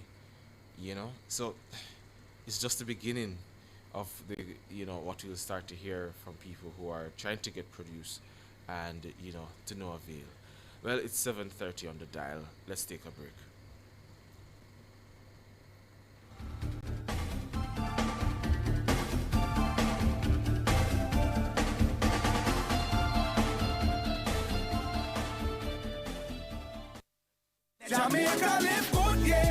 Give up every illegal gun. Call the police at 119 or Crime Stop at 311. The time by the Ministry of National Security is... It's 7:30. Visit Marshall's Pharmacy, Greater Portmore for all your prescription needs, gifts, personal care, household and stationery items. The temperature by Marshall's Pharmacy, Greater Portmore is... It is 27 degrees Celsius here in the capital city, Kingston. It's 25 out west in Montego Bay, and it's 22 in Mandeville. Need a little extra this Christmas? Infinity Cooperative Credit Union has the solution with our Infinity Merry Money promotion. Whether it's sprucing up your home, upgrading your car, or covering holiday expenses, we've got you. From October 10 to December 15, borrow $500,000 or more and you can be entered to win your share of $500,000 in cash prizes. Get the money you need and make your Christmas truly merry with Infinity Merry Money promotion. Conditions apply. Authorized under Section 58.3 of the Betting, Gaming and Lotteries Act. For all your electrical needs, visit ABC Electrical Sales. They stock a wide variety of electrical supplies including plugs, switches, panel boards and conduits, plus energy-saving fixtures. ABC Electrical Sales stocks brands like GE, Siemens, Philips, Cutler Hammer, and Allen Bradley. They also offer free island-wide delivery just to suit your needs. Visit them at Shop 8, Hagley Park Plaza, Kingston 10, or call 876-754-3714-5 or 876-754-3825-8. ABC Electrical Sales, for a better choice in the electrical business.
Welcome back, listeners and viewers. Unfortunately, having some difficulty getting the Minister of Agriculture, but we will otherwise seek an update from the Works Minister, that's Robert Morgan, in terms of the way forward in terms of getting roads clear and what are the plans. Good morning, Minister. Hi, good morning. It is good to hear from you, Minister. How are you doing? I'm well. So, we understand that you've made quite some progress in terms of clearing several corridors, at least bringing them up to single lane traffic. Do you have an update in terms of how far we are now in terms of clearing those roads, and what are the plans for the weekend going into next week? So we within 5 days of the hurricane, we were able to clear approximately 80% of roadways. The initial plan was to focus on the corridors, the main corridors, which would give relief workers access to particular areas in order to assist persons who suffered damage. One of our biggest challenges was the corridor between Manchester and Savannah-Lamar. A lot of persons came together, ourselves, the Jamaica Defence Force and others, and we were able to clear that. And now you have a pretty reasonable, safe drive all the way to Montego Bay. There's still some challenges. Was in North Trelawney day before yesterday. We have a issue in the Martha Brae area with flooding, and we have 3 roads in South Trelawney that are challenging. We have about 15 roads in St. Elizabeth, particularly in the hills, and we have some roads in St. James that are still blocked. I can give you that now. So it's basically in St. James we have 13 roads blocked, St. Elizabeth 15, and those are the 2 main areas. The other big area of challenge is Manchester. And I guess this is really the epicenter of what took place. So we have 61 roads blocked, 2 lanes we have 103, 2 lanes, and single lane is 206. And as time goes by, the single lane reduced. But there are some challenging issues, particularly in St. James, where we have an entire hillside, and then we have another issue in East Rural St. Andrew, where the entire Newcastle is cut off because half of the mountain went into the ravine. For the weekend, we're trying to open the gorge, but we have some power lines still there, and we have not yet been able to electrify the signaling at the gorge. So that's something that we are working on. And we continue to work to clear as many of the roads as possible. So, Minister, as I understand it, some roads are still being impacted by flooding, even so far off from the storm, almost a week past? Yes. So the Martha Brae reaches Bronx, for example, in North Trelawney, and the roads are flooded there. You have issues in, I think it's Content, and several other areas. We are seeing issues emerging in Port. But remember, if the aquifers are filled, then the water has nowhere to go but up. So there are some communities where the water has nowhere to go because the ground is saturated. So they're like Newmarket, which is traditionally whenever we have a major event that gets flooded. So Newmarket is flooded. And there are several other areas. The majority of the issues we face is where the road is totally destroyed, or where you have a massive landslide, or where the hillside is unstable. So clearing the road might pose a danger to those who are trying to clear the road. And if you clear it today, you might come back tomorrow and it's still, and it collapses again. But as time goes by and the ground dries out and things stabilize, the 61 roads that are blocked, every day you'll see a whittling away at them. So by probably Monday you will hear that it's 40 yards. And within a week or two, we'll probably be down to like the worst 10. I don't expect we'll be able to clear all the block roads in the medium term. Because as I said, for example, like Newcastle, there's no road to clear because the road no longer exists. Wow. But there are other issues as well, where the river sometimes has taken away half of the road. So that single lane will remain for a while until we're able to reconstitute what was taken away. And you see that across several parishes, especially in St. Elizabeth, Westmoreland, Clarendon, Manchester, sections of Manchester, and Hanover and St. James. And in a case like Newcastle, Minister, what is the solution then? Well, the government has to make a decision from a policy perspective, because this is not a policy issue, because you cannot build back that the cost of putting a retaining wall there is going to be significant and monumental, bigger than what we did in Garden Town. So the question is there an alternate route that can be created, or is there another alternative? That's a decision we have yet to make. We're just coming out of the emergency phase, and we're heading into the recovery phase. And that is where we will deal with the engineering, and engineers can go in and take some time and do an assessment. But we have to be very conscious, not just of the cost, but of the impact that these collapses have on the lives of people in these communities. So we cannot just make an arbitrary decision from a purely economic perspective. And as it relates to that policy perspective, we understand that will take some time. But in the interim, you have any reports of people being stranded, marooned? I know the soldiers, well, they have the helicopters so they can go back and forth. But any residents being affected by that? Well, there are about 27 maroon communities, and the reason why they are marooned is because you cannot get access to them. Of the 61 roads that are blocked, some of them are from the maroon communities. The reality is that we've done very well in creating significant access, and I think we're at 10 days, 9 days after the hurricane. But we expected that we would have communities, especially deep in the rural hills, that would pose a significant challenge. And instead of heavy equipment can't reach some of these communities, right? Like, for example, in the constituency of Mr. Bartlett, where I see a picture where there's a 6-foot-high landslide that stretches at least probably half a mile, and the hillside is unstable. So if you remove the landslide, it's going to replace itself, and the person who's removing it is putting themselves at risk. Those things take time. It's not like a culvert, like where the Montego River broke its bank and destroyed sections around the culvert, where we can quickly build a bigger culvert. When it comes to instability at hillside, you have to be very cautious, because invariably people live on the hill.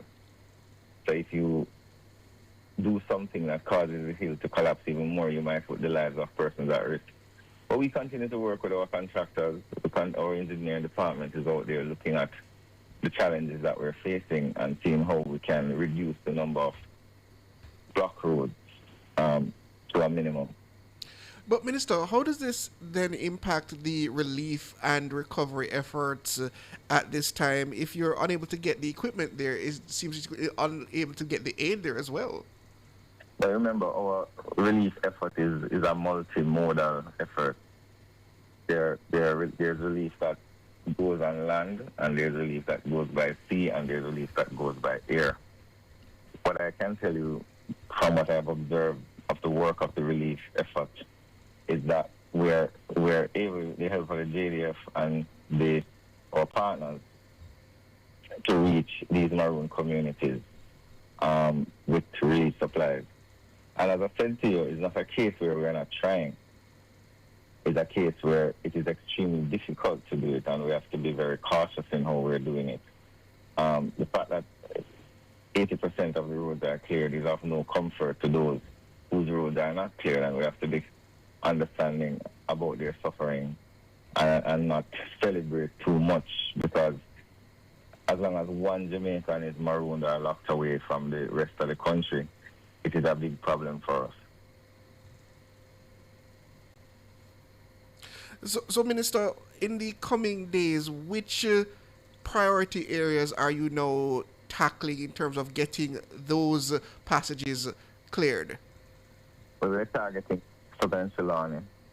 We're targeting St. Elizabeth, Northern St. Elizabeth, which has the largest amount of blocked roads. We don't have any blocked roads except for one in Westmoreland. And we're targeting St. James, especially Southern St. James, where we have some serious issues here. So if you look at the profile, and I'm going to put it up, the profile it with the areas of biggest concern.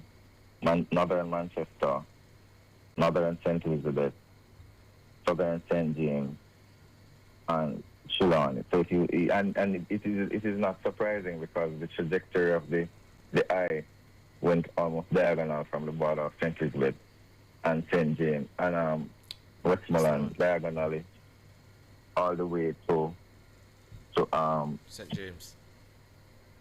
To St. James and Ocho. Understood, Minister. All the best in terms of getting those corridors cleared. I know it will be a boon in terms of the relief effort. So we hope you can get on top of things, even though there is some severe difficulty, as you said. Thank you for joining us this morning. I want to, if you allow me for 30 seconds. Go ahead. I just want to thank everybody who has really come out and helped us. Helped our country, the international persons, the local persons. I want to also thank our contractors and my team from the National Works Agency, many of whom were first responders, but they had to create the corridors along with different assistance from the JDF and residents who also came out to really create a pathway so that we could reach. And I think while we are not where we want to be, the fact that we got an unprecedented storm and we were able to clear so many roads so quickly is a testament to the resilience of not the NWA, but the collaboration between the government and citizens and people just stepping up and trying to help to make things better. So that's what I want to just really thank everybody. The work continues. We have some work left. We still have to recover. We still have to build back the culverts and bridges. But I think what we have done so far signals to us that we're capable of doing it, and we will be doing it very quickly. Minister with responsibility for works, Robert Morgan. Thank you for joining us, Minister. Thank you very much, guys, and to your listeners. And all the best. We take a break, listeners, and come back with more.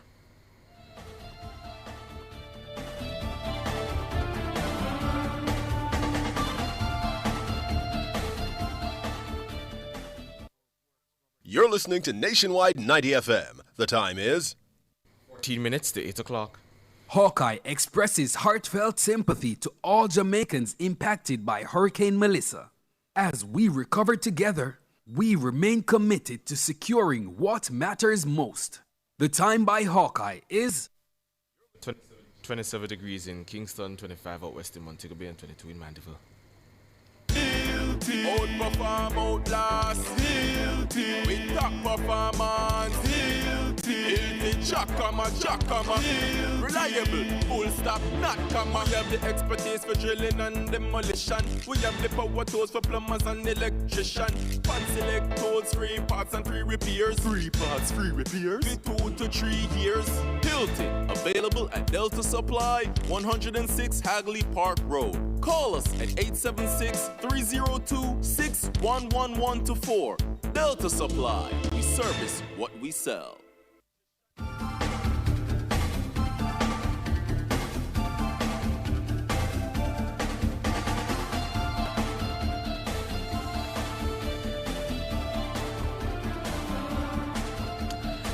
$7:47. Thank you so much for staying with us. We're still on the front page. We're turning gears just a bit because the government is creating a relief plan to assist community shops in the parishes worst affected by Hurricane Melissa.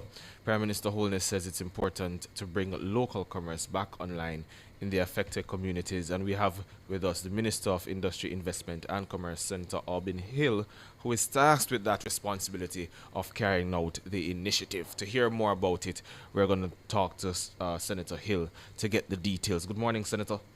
Good morning, sir. How are you this morning? We're good. Thank you so much for joining us this morning. Well, Senator Hill, first of all, do you have any data as it relates to the impact on the small, medium-sized businesses, the community shops out there in Western Jamaica?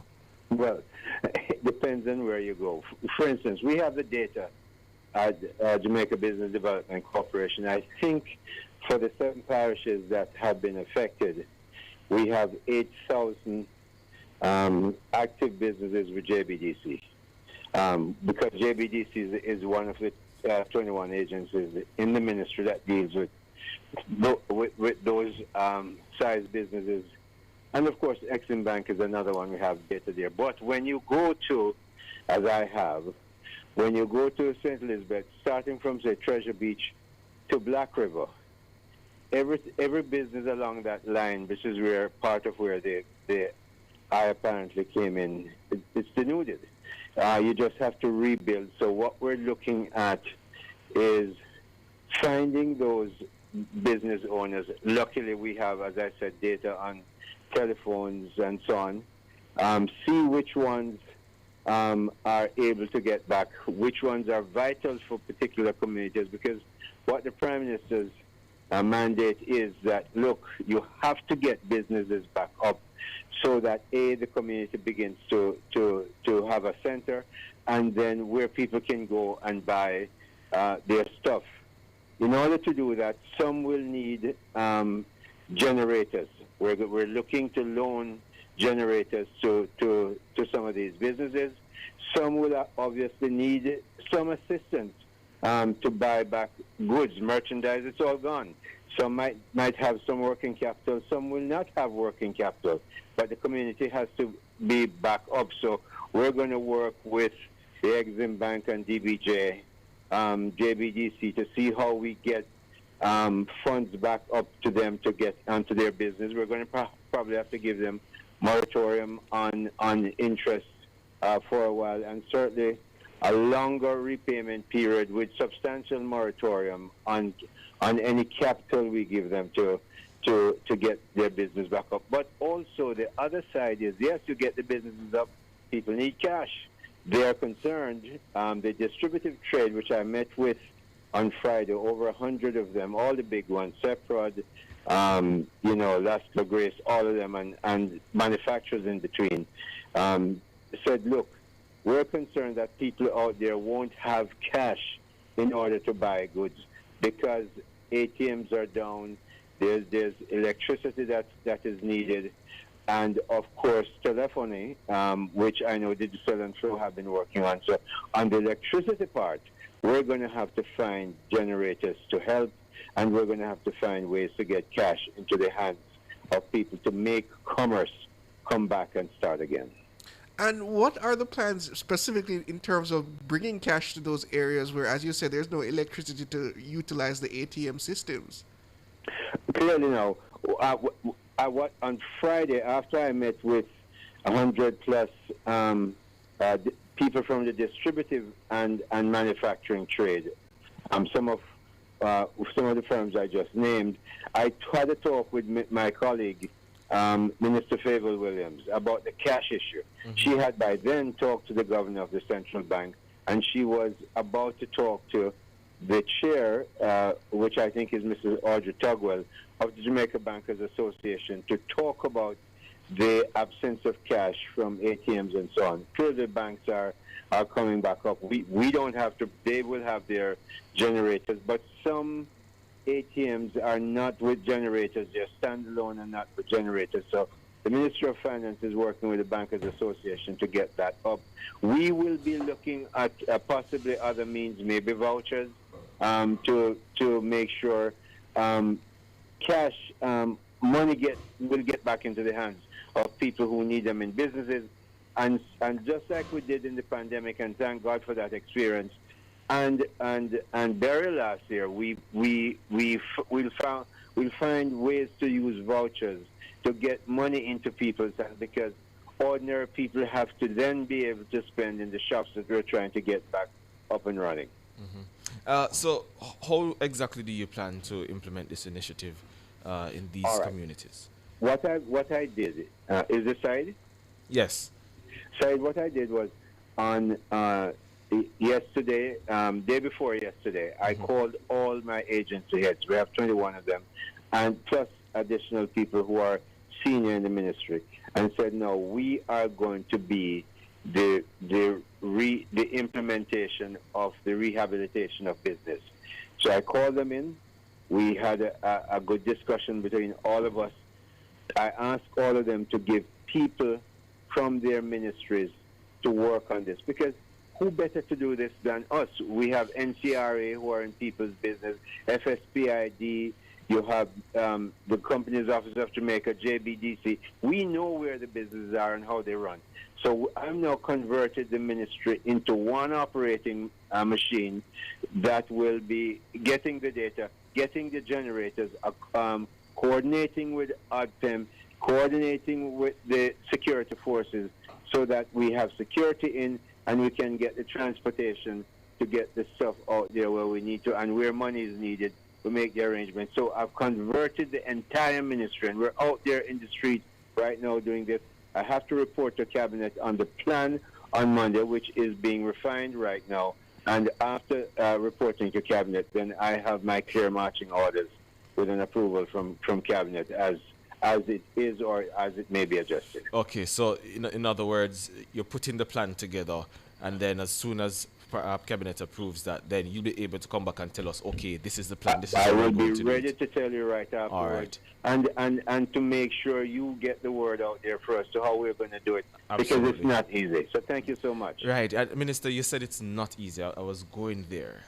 What challenges do you think are you thinking that you might face and will have to craft in your policy solution as you're doing now to present to the Cabinet? What are the major challenges coming out from your assessment? Major challenges is, funnily enough, even as we look, we have to focus on business. Mm-hmm. There are other people who are focusing on shelter. Mm-hmm. There are other people who have, Minister Samudi, for instance, is focusing on water. Right. And so on. But we have to make all that part of, I have working groups from this group of people I told you I called together. Right. One group is working simply with the coordination with ODPEM, security and so on, so that we are not cross purposes. Mm-hmm. It has to be one government operation. That's an issue, but one we can control. Then you get out there, and my heavens, when I visited these places in St. James and St. Elizabeth, Trelawney, it tears out your heart. Mm-hmm. You see the people who are in desperate need of shelter, of food, of even clothes. And so much of that now has been addressed, but you're still going to find some of that. And then you're going to find some places that are so far you can't even imagine. Yes. So that's one part. On the BPO side, BPO have businesses that, I went to Montego Bay, some are flooded with mud. So we're going to have to, I'm talking with the Ministry of Finance to say, look, some of them will have to move their location. Technically, you have to have an approval for each BPO location. I said, look, we're going to have to waive that. They're looking for rent to be excused. They can't replace their businesses until a certain time, until the insurance companies come. So you have those issues, and then people, of course, have to get back to work as quickly as possible. So I'm urging. I went down there and I urged them and said, those who can repair, start immediately, because immediately you get money in people's hands, the contractors and their workers' hands, the money begins to flow again. So all those are some of those issues that we in government have to solve to make sure the business gets going. That's why we're the business ministry.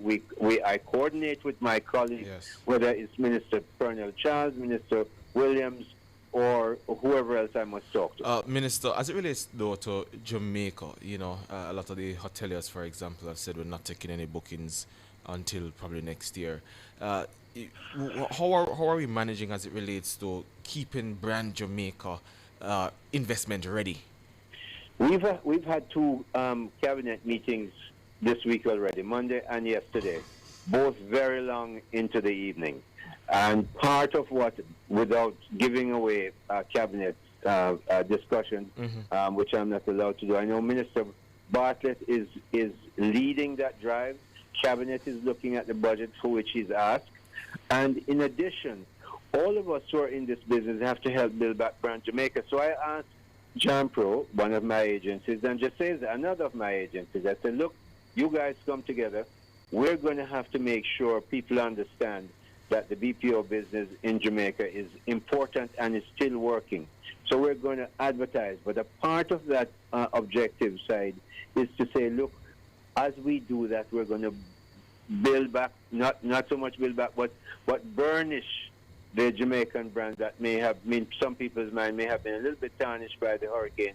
So across the board, across the government, we have to build that brand back. And you see Prime Minister Holness is out there. He's involved in every one of these meetings. Yes, you see him in the helicopter, but you have to see him now out there on the ground, right there where the muddy businesses are and streets. They're making sure us as ministers have one message and one mandate and carries out to build back the brand and build back businesses and build back people's lives in Jamaica. And Minister, while I appreciate the all is being done to assist those in need, but it's certainly not going to be a short-term fix. You're going to need some long-term solutions in terms of getting a lot of these businesses up and running again. What are those plans in terms of bringing them the necessary financing and fiscal space in order to allow them to get back on their feet? Minister Williams, of course, is going to address it, but clearly I have an idea. I was in Korea when the hurricane hit. I was orchestrating certain things from there. But I also had the privilege of meeting the president of the Inter-American Development Bank and his senior staff. I was briefed on the amount which Minister Williams has now advertised as $285 million ready and available to be drawn by Jamaica if Jamaica needs it and wants it. And of course, they are ramping up that number to a much bigger number, which Minister Williams will deal with. Here's the issue. Prime Minister is very clear.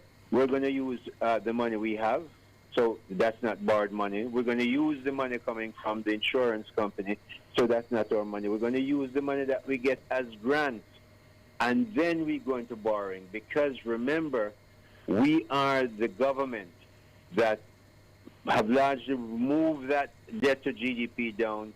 We understand that we're going to have to borrow, but clearly Prime Minister Holness doesn't want to borrow money just for consumables, cars and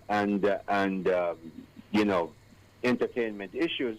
Those are important, but we have to, any money that we borrow, it has to be invested so that it gives a return, and in the process, maybe make adjustments that we may have waited to do, but given the hurricane, we can improve as we go along.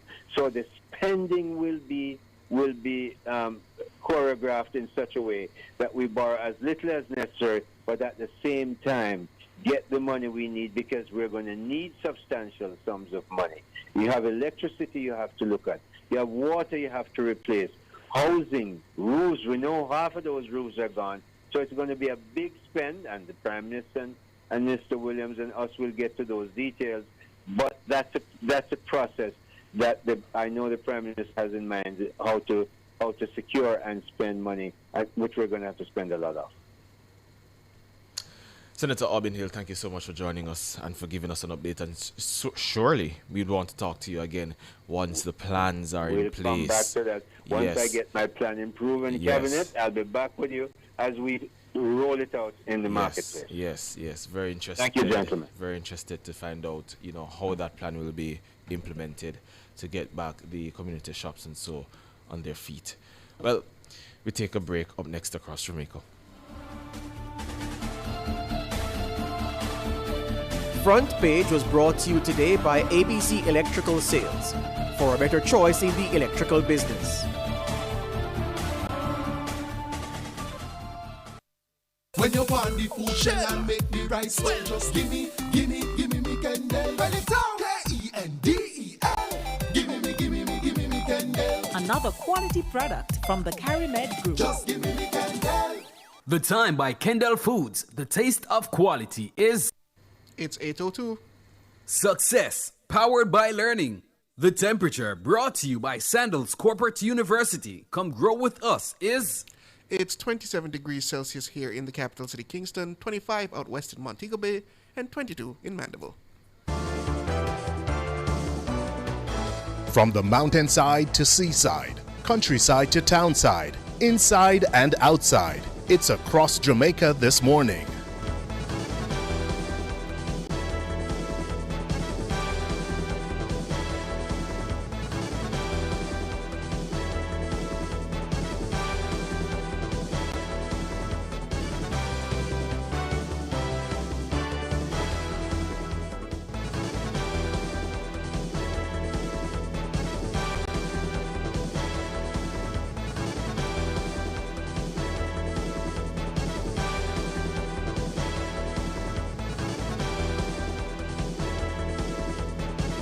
Taking you across Jamaica this Friday morning, I'm Tona Thomas. Ligony Avenue in St. Andrew is to be closed for 7 days starting at 8 a.m. tomorrow, Saturday. This is according to the National Works Agency. The agency says the closure is to facilitate ongoing rehabilitation, which started earlier this year. The closure will affect the section of the road between Ligony Terrace and Paddington Terrace. During the period of closure, access to the area will be limited to residents only. Ligony Avenue is being reconstructed under the Shared Prosperity through Accelerated Improvement to a Road Network Spark program. The NWA says the work is being done in sections to minimize impact on the commuting public. Motorists are advised to use alternative routes during the period. The NWA says as of Thursday, 35 roads in 12 parishes remain blocked by Hurricane Melissa debris. There are 6 impossible corridors in Hanover, 5 in St. Thomas, 4 in Trelawney, and 3 each in St. Andrews, St. Elizabeth, and St. James. All roads in St. Mary and Kingston have reopened. In the meantime, the agency says some roads are impossible due to the post-hurricane flooding. These include Montpellier to Cambridge in St. James, Williamsfield to Mile Gully in Manchester, Martha Bray to Kinloss in Trelawney, and Windsor to Aberdeen in St. Elizabeth. Works Minister Robert Morgan says 385 roads across the island were affected by Hurricane Melissa. 246 are now open to single-lane traffic. Finally, in across Jamaica, United Way of Jamaica has launched its Restoration and Rehabilitation Fund, pledging an initial $1.5 million in support for farming communities in the areas hardest hit by Hurricane Melissa. The NGO says the fund will deliver resources including equipment, livestock feed, and financial aid to farmers in St. Elizabeth, Westmoreland, Clarendon, and St. Catherine. Support will also include reconstruction of houses and greenhouses and the provision of fertilizer, planting supplies, and seedlings for crops such as watermelon, cantaloupe, and cucumber.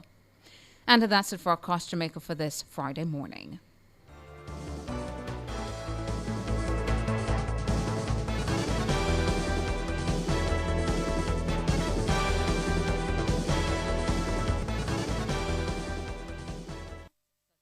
Are you ready to turn your sales and marketing skills into high earnings? Nationwide 90 FM is searching for business development executives to help us grow our business and build lasting client relationships. If you have experience across all stages of the sales cycle and possess strong communication, negotiation, and time management skills with a proven sales track record, this opportunity is perfect for you. Join our team and work with the top corporate brands, media agencies, and of course, our on-air personalities. Enjoy networking opportunities, professional growth, and competitive commissions. Ready to take the next step? Send your resume to hr@nationwidenewsnetwork.com today. Come into the parlor, there's a welcome there for you. Welcome to the Mayor's Parlor with Desmond McKenzie. From 1 to 6 p.m. every Sunday, you'll now get more of your favorite vintage music. Put your head on my shoulder.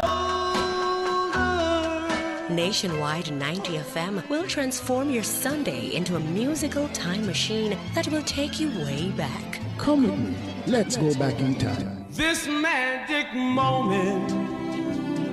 Journey into yesteryear with Desmond McKenzie in the Mayor's Parlor. I've got the music to jog your memory and make you smile. Put your sweet lips a little closer to the phone. Sit back, relax, and enjoy the best in vintage music. Come into the Mayor's Parlor every Sunday between 1 and 6 p.m. here on Nationwide 90 FM, a revolution in media.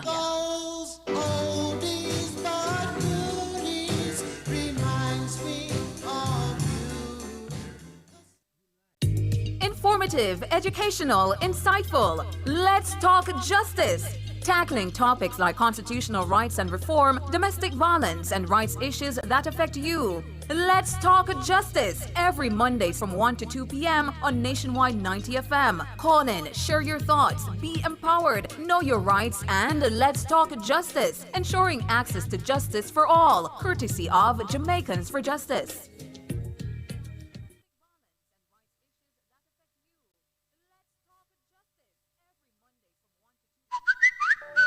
News on the go. The latest stories from Jamaica and around the world are literally a finger tap away. Keep up to date with Teen Revolution 24 hours a day online via nationwideradiojm.com. Listen live, read the latest stories, hear every soundbite. Be a part of the vibrant online debate via Facebook and Twitter. Now you can get all your favorite premium nationwide content at your convenience. Visit the Android Play Store and download it for free today. NationwideRadioJM.com. All day, every day. Team Revolution.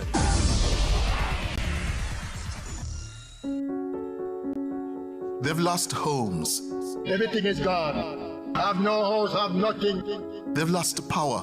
No water, no food, no light, no bed. Jamaican people need desperate help. Some haven't heard a familiar voice in days. The last thing I said to my sister, please be safe. And that was the last time. For others, hope is starting to ebb. But together, we are rebuilding Jamaica, one parish at a time. We have to try. We have to try. Can't give up. Join Nationwide 90 FM from November 21 to December 19, every Friday from 9 a.m. to 3 p.m. as we broadcast live from Westmoreland, St. James, Trelawney, Hanover, and St. Elizabeth, helping families and communities rebuild after Hurricane Melissa. And you can help too. Bring your donations, non-perishable food, water, hygiene products, lighting, or recovery supplies to our office at 14 Ocean Boulevard, the Digital Building, downtown Kingston. Let's show the true strength of our nation. Unity, compassion, and care. Together, we can rebuild lives and restore hope. Nationwide 90 FM, the revolution in media. Give us strength. Never let I fail.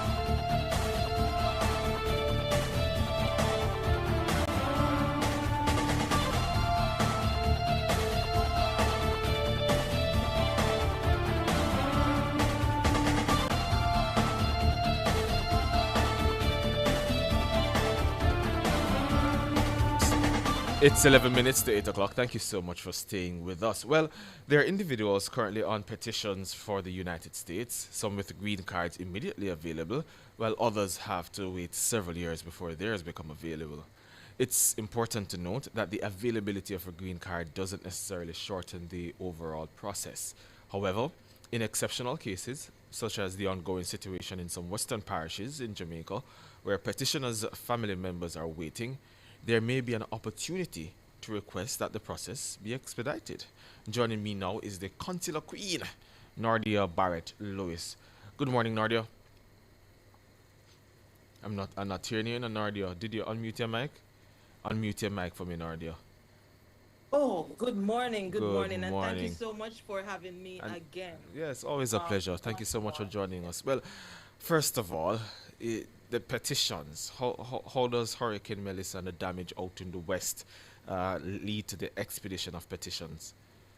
All right, so let me take it from the ground up to make it easy for the ordinary people to understand. Please. So first of all, when it comes down to a petition or family-based petition, we are looking at the petitioning of parents, spouse, children, even siblings, right? When we talk about siblings, it's the longest. When we talk about adult children, it's even long. It's also very long. When we talk about minor children and spouses and parents, then it's a pretty short process. Pretty short in the sense that with consular processing, this is taking under 2 years, around about 2 years to complete. Now, even though it takes about 2 years to complete, those green cards are immediately available once they put that application in, unlike the other long processes that I've shared with you, right? However, with the other long processes, if a green card become available for them, they too can do something. So what is that thing that you do? First of all, you expedite, or you try to skip the line, or you try to move faster. And these are different terms I'm using for expedite. Yes. For an expedite, right? So that your case can move faster, you come out of the line. So a case that probably would take you 2 years, let's say the petition was only put in yesterday, that will probably close in about 2 months. Why? Because we would petition the USCIS, that's the initial application process, and we're speaking to consular processing, those people that have to do their interviews at the embassy outside, not the people inside the United States now that are adjusting. Those are the people outside. So let us say a family member is out in Westmoreland. That family member has lost the house. As we know it as it is right now, those places are literally demolished. Now, there's no food, no running water, there's no light. I mean, the basic stuff for humanity is not there, right? However, the petitioner here in the United States has access to all of that. So what it would mean is that we petition the USCIS, and we ask them, we have to show them what is happening. So you cannot petition without evidence. So take some pictures and some videos and all of that. The videos won't work. The videos won't work because they can't be uploaded. However, the images, even newspaper articles, and at this time, you don't worry about videos so much because remember, if we know anything, America is on the ground carrying the news. As we turn on our television, especially Fox News, we are seeing a lot of what is happening on the ground. So they really don't need videos, but you can also back that up with a doctor's report if it is possible. If it's not possible, that's fine. But we need to make known what is happening. Listen up now. If you're in St. Mary or probably Ocho Rios, you have not been affected by the hurricane more than some trees fell down, you might not have water. You're living in a house. I mean, you're able to communicate, all kinds of things happening to you better than those people that are demolished. Their space is demolished. Then I would say you don't qualify for an expedite. They're not going to be moving on your case with the same level of urgency as someone that doesn't live anywhere. Now, that kind of expedite we're speaking to now is a humanitarian expedite, right? You can look at it from financial loss, and there are other reasons for an expedite, but the current reason for the case in which we're speaking of is a humanitarian expedite. So you're appealing to say, hey, I would love to have my children, or I'd love to have my mom here. Why? Because it's going to take years to rebuild. You would have that person here before Christmas if you do that expedite now, versus maybe before next summer, before a roof is truly over their heads. You know what I mean? Right. Living under tarpaulin is not normal life. And I would hope that we don't normalize that and then don't do the expedites when we can. Okay. And then if you are successful with the expedite, what do you expect? Okay, so after an approval, it is sent to the next stage. We do the same thing as the next stage, which is the National Visa Center stage, which is pretty easy. The National Visa Center will instruct the embassy. Your case will slip into the embassy. You're not waiting out the normal process. The embassy will either call or they'll send an email to you with an interview date that is way sooner than normal. They'll even speak to the medical facility to have them take you in on an expedited basis. So everywhere along the way, your process is being expedited, sped up. Okay. They're taking you from the line and just dealing with you as priority. Okay. So, all right, can you walk me through the process? So I'm currently applying for I'm in the process already. I already started the petition and all of that. What specifically do I do now to start this process, this expedition process? All right, so you can first of all go online, USCIS, and there are some instructions. They're not very clear instructions, but there's instructions there, and you also upload those documentations of which we speak. Why I would say to you, get help. A lot of the times, like people write and they write something, and to them, it sounds good, it looks good, but it's not appealing to the reason for which the document is being written, which is for the sake of this humanitarian pulling out of someone. So if someone is going to write a document to say, I'm a single mother and my daughter is in Jamaica and I need to get my daughter here now and I can't live without her, that's pretty much almost every mother that is filing is feeling that way. If you're going to write the document to say, I have my daughter whose home was demolished by the Category 5 Hurricane Melissa out in Westmoreland, attach her some of the pictures and so on, appeal to the emotion. They must be able to feel this letter. They must be able to, they must be moved to move on and say, hey, let's approve this. Let's call it within the 72 hours period. So if it's not done properly, a lot of people will tell you that they have been, I've done it, and nothing happens. But there are people that have done it and they have gotten answers. Myself has done a few of them, and I've gotten answers within 24, 48, 72 hours. And the cases are moving to the next stage and from the next stage to the next stage. Okay. And if it is that I have not started the process as yet, but I have all my documentation, I want to apply for my green card, and I'm from Western Jamaica as well, can I benefit from this expedition? You can benefit if you fall in the immediate relative category. Remember, when I say a U.S. citizen that is filing for spouse, parent, or children, you can benefit. Okay. That's minor children. So automatically you submit an application, you automatically have a green card available to you already, so you're able to go ahead and do that expedition. Talk to me about timeline. How long does the process usually take without the expedition? Typically, for the immediate relative, which is the shortest, it takes about 2 years. Sometimes a little under 2 years. And the expedition, how soon would you be able to finish the process? Well, I've seen processes finish in 21 days, like my process, but I've not been in the situation of Melissa, so I'll have to exclude myself from that. But typically, it can be closed in under 2 months. Wow. So from 2 years to 2 months, that's the difference that an expedition application can make. It's a huge difference, because they are no longer working on a timeline with you. They are now saying, hey, this is priority. Let's get this person out.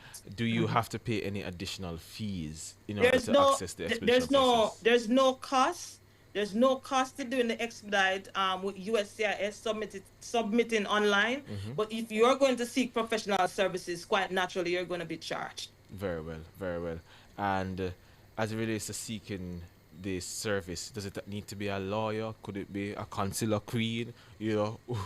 Who do you suggest? So before I was called the consular queen, I was initially called the expedite queen. So I mean, I think that speaks for itself. Yes. Right. So get a consultant. You don't need an attorney for this. But if you already have an attorney, go to your attorney and ask them to have this done. The attorney will not know that your people are living where they're living. Nobody's walking around with this information. So you need to petition them. You need to call them and say, hey, this is going on. Can this be done for me? Okay. And is there anything else that you think, you need to tell them, they need to know, any other information that might be beneficial to anyone seeking to embark on that process? All right, so I've completely given the information, but should they need the services of BART Immigration or the Consular Queen, they can go to bartimmigration.com to book an appointment. You definitely need an appointment, because this expedite thing is having me going to bed pretty late. Oh, wow. That's good. Yes. Pretty late. As I'm moving, even in Walmart, my normal days are no longer normal because people are reaching out. For help. So my team and I, and of course a part of my team is in Montego Bay. Oh, no. So that also impacts on things. Yes, we are here to help. So the phone number is 470-593-8448 or bartimmigration.com. bartimmigration.com. And to be clear for our listeners, that BART Immigration is BARRETT immigration.com. Yes. All right. And repeat the number for me one more time. That's 470-593-8448. Very well. Thank you so much, and take care of yourself. Much all right? blessings. All Much right. blessings. Good. That's the consular queen, they dub her, Barrett Immigration, Nordia Barrett Lewis. Well, expedite your application if you can, because coming from 2 years down to 2 months, I think it's worth it. And you do have to pay extra money as it relates to the government fees of the US in order to expedite it. You only have to pay your immigration consultant or attorney. So check her out. It might help. It might help. We go for the break.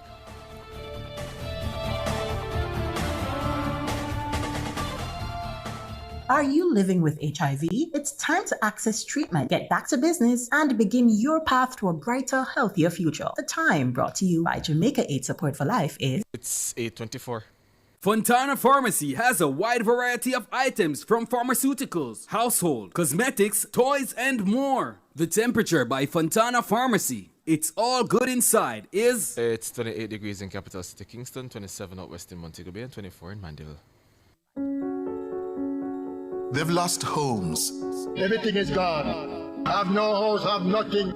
They've lost power. No water, no food, no light, no bed. Jamaican people need desperate help. Some haven't heard a familiar voice in days. The last thing I said to my sister, please be safe. And that was the last time. For others, hope is starting to ebb. But together, we are rebuilding Jamaica, one parish at a time. We have to try. We have to try. Can't give up. Join Nationwide 90 FM from November 21 to December 19, every Friday from 9 a.m. to 3 p.m. as we broadcast live from Westmoreland, St. James, Trelawney, Hanover, and St. Elizabeth, helping families and communities rebuild after Hurricane Melissa. And you can help too. Bring your donations, non-perishable food, water, hygiene products, lighting, or recovery supplies to our office at 14 Ocean Boulevard, the Digital Building, downtown Kingston. Let's show the true strength of our nation: unity, compassion, and care. Together, we can rebuild lives and restore hope. Nationwide 90 FM, the revolution in media. Give us strength. Oh, never let I fail. Welcome to the FID in Action, a 5-minute production of the Financial Investigations Division aimed at empowering you to understand, identify, avoid, and report financial crimes. Each episode of FID in Action delivers expert insights and practical tips to help you stay alert and informed. It highlights the FID's ongoing work and commitment to safeguarding Jamaica's financial system. Let's dive into today's episode. How scammers target older Jamaicans and how families and banks can help stop it. A recent US case shows the playbook. An 86-year-old lady was tricked by a fake pop-up claiming her accounts were hacked. Over months, she was coached to move nearly $700,000, some to gold bullion, and later sued her banks for not stopping unusual transfers. How do people, especially seniors, get hooked? Tech support pop-ups with urgent warnings, callers posing as bank staff, the police, or even grandchildren, texts with links to, quote, secure your account now. These false alarms are a growing tactic against older adults. But how can you protect yourself and your elderly relatives? Tell them to hang up and call the bank using the number on their card. Do not click links. Type the website yourself. Use two-factor authentication with an authenticator app. Turn on transaction alerts and check statements weekly. Is there a role for the family and the community? Sure. Agree on a trusted contact who can be called before any large transfer. Set up view-only online banking for an adult child or caregiver. Teach elders to pause, verify, and never read out one-time codes. Share scam updates at church groups, within citizens associations, and at seniors clubs. What are the banks doing, and how can we benefit from it? Jamaican banks offer alerts for transfers and card use. Enable them. Many institutions flag unusual patterns and may hold or verify large or out-of-character transactions. Cooperate with those checks. If something feels off, contact your bank and the police. Here are 5 red flags related to your account. 1. transactions that you don't recognize. 2. New payees or changed bank details that you didn't set. 3. Sudden large withdrawals or wire transfers. 4. Security notifications you didn't trigger, such as password, SIM, or email changes. And 5. Verification calls for one-time codes or remote access to your device. What should you do if you suspect fraud? Act immediately. Stop contact. From a clean device, change passwords and enable two-factor authentication. Call your bank to freeze your cards and dispute the charges. Ask your cell service provider to secure your SIM. Save screenshots and report to the police or the FID at 876-928-5141 or email contact@fid.gov.jm. If loved ones are affected, stay calm. Help them verify with the bank, not the caller. Scammers rely on fear and secrecy. We can rely on verification and support from law enforcement. This has been FID in action, protecting you, preventing financial crime. Join us every first and third Friday at 8:20 a.m. on Nationwide This Morning. For more information, visit fid.gov.jm or follow on X and Instagram at FID Jamaica. Until next time, stay alert, stay informed, and help the FID as it protects Jamaica's financial system from abuse by criminals. Grace is giving shoppers discounts on over 20 of your favorite Grace products when you cash out at participating supermarkets. The time by Grace Good Move is... It's 8:30, and this is a public advisory from the National Land Agency. The National Land Agency is advising that its Montego Bay office was damaged because of Hurricane Melissa and is temporarily closed until further notice. It says a new reopening date will be announced once restoration activities have been completed. During this period, customers are encouraged to visit their Mandeville or Kingston offices or utilize any of their online platforms that includes the live web chat, NLA Connect, or eLand Jamaica. The agency says it regrets any inconvenience caused and appreciates the patience of customers and understanding as they work diligently to restore operations. That was a public advisory from the National Land Agency.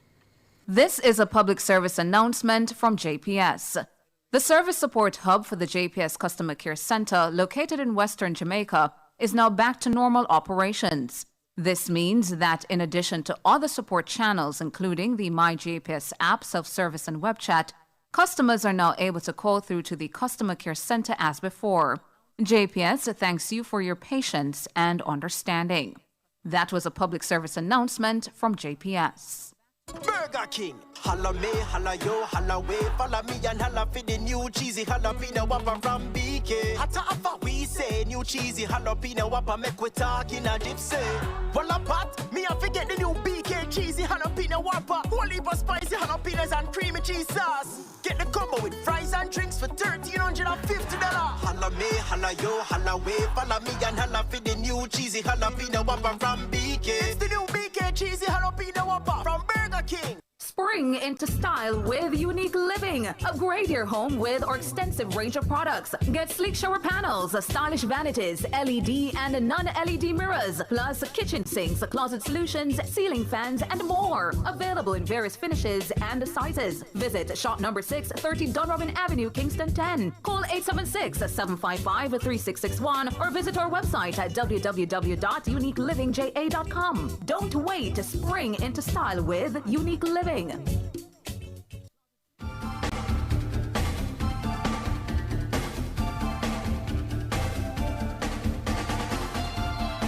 Welcome back, listeners, viewers.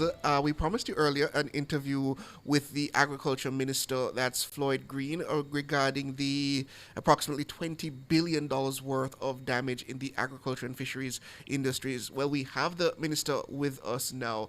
Good morning, Minister Green. Morning, Siobhan. It is good to hear from you, Minister. Yeah. Unfortunate circumstances, though they may be. So $20 billion worth of damage in the agriculture and fisheries industries. That, as you said, is a preliminary estimate with expectations that that figure will most likely increase. So, Minister, in terms of bringing the areas hardest hit back up to productive capacity, what are those plans? Well, I think we'll have to do two things, and the fact will take some time in Parliament to outline our comprehensive plan on Tuesday. But I think we have to take it in different phases. I think first, and where we are now, is our immediate response. So clearly part of that is assessment to get a full grasp of the extent of the challenge. And I'm grateful that we have some international support. The FAO has provided some technical assistance to join with us to conduct an assessment so that we can, at the end of the day, look at what they've done, look at what we've done, and come to the most accurate assessment in terms of damage. So that's one part. The immediate response is to look for farmers that have crops that were not completely destroyed, that are salvageable, and to intervene. And I've said to the team that emergency work has to be happening now, and that means if you find a farmer and they have, let's just say, a plot of cucumber that suffered some damage but can be salvaged if you were to apply fungicides or fertilizers, that we provide that support now. And the other team is out in the field trying to do that work, because I think it's very important that every ounce of crop that we can save and bring to fruition, that we do that. While we do that, we are also looking to see where people have crops that they would have harvested probably right before the storm, or harvested what was left after the storm, that those crops can find a place, can find a market. So that is the immediate phase of the relief, Siobhan. The next phase has to be, how do we ramp up production in the areas that were not as badly damaged? Because at the end of the day, what we want to do as a ministry is see how we can get back to production numbers as quickly as possible. How can we ensure that we have the food that we need, especially in our vegetable line, some of our cash crops that might be quicker to bring back? How can we look at maybe some of the areas that are not traditionally planted, but they have the climate and the soil for it, and work with those farmers to bring them back up? And I'll speak about some of the things we'll be doing in that regard. And then the third phase is really bringing back the areas that have suffered this tremendous damage. I think if you've been to the areas, you've looked at the pictures, you appreciate that in some of these areas, the entire vegetation is gone. Right? So there will have to be a lot of work looking at soil, doing soil testing, looking at how do we drive that regeneration as we look to bring back those farmers. So we're going to take that sort of phased approach to the recovery to try and get our numbers up as quickly as possible. And while I understand the intent to bring that up as quickly as possible, surely these things will take time, and over the period there could be potential shortages. What does the ministry intend to do to address that? So clearly one of the parts of the assessment is to see where are your biggest shortfalls. You know, already we've seen that our vegetable lines have gotten a massive hit, and not just in those are the hardest hit areas, but also in some of the areas that saw a lot of flooding, you know, parts of Clarendon, like Buckhole, it's a big vegetable growing area in and town. So you look at the areas that you will have the greatest decline. We've seen significant damage to our egg production capacity, based on our preliminary reports, close to probably over 400,000 layer chickens are dead. Right, that is about 40%, almost 50% of our complete laying flock. So that's a significant downturn in our table egg market. So what we're going to do is look at where we have the biggest gaps. And clearly, the short-term solution is to tap into external supplies. Clearly, as a ministry, we have to manage production and also supply of food. Food security is clearly one of our goals. So firstly, we have to ensure that there's sufficiency of food.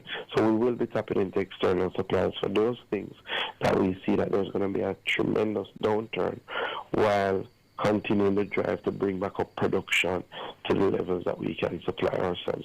You know, without weather events, we're self-sufficient in our vegetable lines.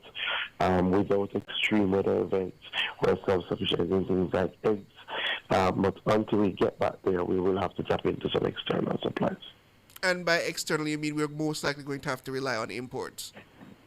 Yeah, absolutely. And that's the reality until we bring back up our productive capacity. I think there are some things that we can get back quicker. So as the Prime Minister said in his statement, those in the parishes are unaffected. It's time to double the production. I think our farmers know that if you get out now and you get out early, then you have a good opportunity to get a good return on your investment, and we're going to help get out. So definitely farmers in some of our agro parks, I know the farmers on Spring Plains, for example, have already reached out to say they hear what the Prime Minister said, they're ready to go, but they're having a challenge because electricity is still down in the area, and that drives our national irrigation system. So yesterday I raised it with the JPS to see if we can get that critical asset back up and running. We are looking to see if there are appropriately sized generators that can manage that sort of asset to get the water back to them. But that is the sort of attitude and energy that we're getting from some of our farmers, that they want to get back out. So clearly, parishes like parts of Clarendon, St. Catherine, parts of St. Anne, St. Mary Port, and St. Thomas are going to robustly go out and try and drive the production, because again, in things that we can get done as quickly as possible, Siobhan, that is our goal. Our primary focus will always be on our production. Everything else is supplemental. And Minister, another part of your portfolio is mining, and St. Elizabeth is location to quite a few of our bauxite mines. How are things in that sector? Have you got any reports or of an assessment? Yes, so the reports are coming in. I've gotten preliminary reports, and I will speak on that as well on Tuesday. Some of our mining companies are back up and running. Clearly, there would have been a delay with extensive rains, them unable to mine. Some of them would have done some assessment to see if they're damaged. One of the plants would have suffered, we call it minor damage, lost some sheets of zinc here, but things that they have to remedy. Speaking to Jamalco is back out mining and is back up and running. Clearly not yet at full capacity, but thankfully they're mining again. I think that's very important. In St. Elizabeth, the reports that I've gotten are nothing substantial in terms of damage to the plant. They've lost some of their covering on their, they had a system where they cover their former ponds that are now there to keep down the dust. So they'll have to do some replacement there. And clearly in all of these things, you look at stormwater and the levels in terms of the ponds that our mining companies operate. So we continue to monitor that. Clearly we're trying to get them back up and running as quickly as possible, trying to help them where needs be. But it does appear that the sector suffered, I would call it minimal comparatively to other areas. And as I said, definitely our main company is back up and running already and hoping to get back to full capacity soon. I'm waiting for a report to see if this will cause any delays in the direction of Alpat. I know that is one of the things that people are looking out for. So I will advise as to that when I get a fulsome report. But it doesn't appear we've suffered tremendous damage to our mining sector. So that's good news, because clearly we will have to see how we can ramp up that in terms of its contribution to the economy. I think one of the areas that is hard hit on that we may pass over is our fisheries sector. Right? I think when we look, when we do a percentage, our fisheries sector may come out as the hardest hit from Hurricane Melissa, having already lost about 25% of our fishing fleet, that's over 1,000 boats that have been destroyed, and the numbers are still coming in. So we will have to have some significant intervention in relation to our fishers so they can get back out there. Unfortunately, a lot of them, even the beach that they used to call home, is no more. Sand has disappeared, water has come up now. A lot of those buildings that house engines and house the cooperatives are no more. So that will require significant effort to get back up our fishing beaches, but we're determined to get that done. Okay, Minister, so just finally, the Prime Minister spoke to the need for the rest of the country not impacted by Hurricane Melissa to step up production in order to compensate for the damages that have been suffered out west. Is there a plan behind that push by the Prime Minister, and what will that materialize as? Yep, so there's a plan. So clearly where we are now are identifying the areas, the plots of land, and the farmers that we will work with and will provide direct support to kind of ramp up that production. Clearly, we started by looking at our agri-parks to identify farmers that are doing well in the agri-parks where we have additional land that expansion can happen to, and by looking at what support those farmers need in order to ramp up. So we're doing that right across those parishes that are least impacted, and thankfully we have agri-parks in most of them. But even where we don't have agri-parks, we have already said to our extension services, identify farmers that have additional plots of land that may need, let's say for example, land preparation support if they are to expand into a crop that they don't normally plant, that they may need technical support, that they may need the provision of water in order to expand. So as we get that information, what we're going to craft is a detailed plan in each of those parishes. So we might say in Ebony Park, we're looking to target an additional 100 acres. I'm just giving numbers now. I'll outline specifics when I speak in Parliament. But what you will see is we'll say in Ebony Park, we're looking to target an additional 100 acres to do cabbage or to do eggs, and we're going to provide this support. So it's going to be very targeted, and it's going to look to, as the Prime Minister has directed, ramp up production in those parishes where they weren't as hardly hit, where they do have unused capacity, where we do have farmers that we can work with. That is Minister of Agriculture, Fisheries and Mining, Floyd Green. Thank you so much for joining us, Minister. I know it has been a difficult few days, and you are both tired and still trying to assess situations as you go. Thank you so much again for joining us. Absolutely. Thank you so much. Have a good morning and all the best.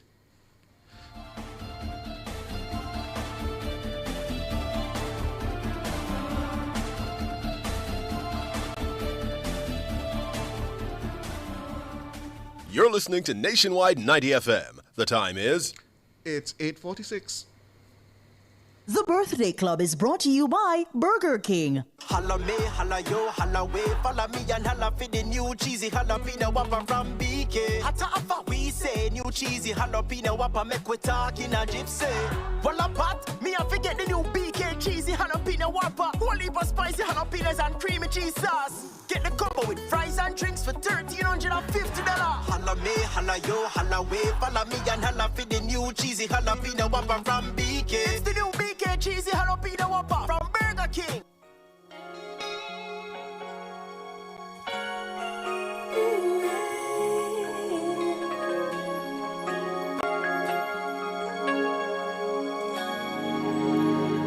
Every day we used to slip away to talk. We would talk about the goodness of your heart. Now it seems a myth that never existed, and it leaves me feeling empty. With this hollow call, make it like it was the way it used to be. When I hungered for your love constantly, make it like it was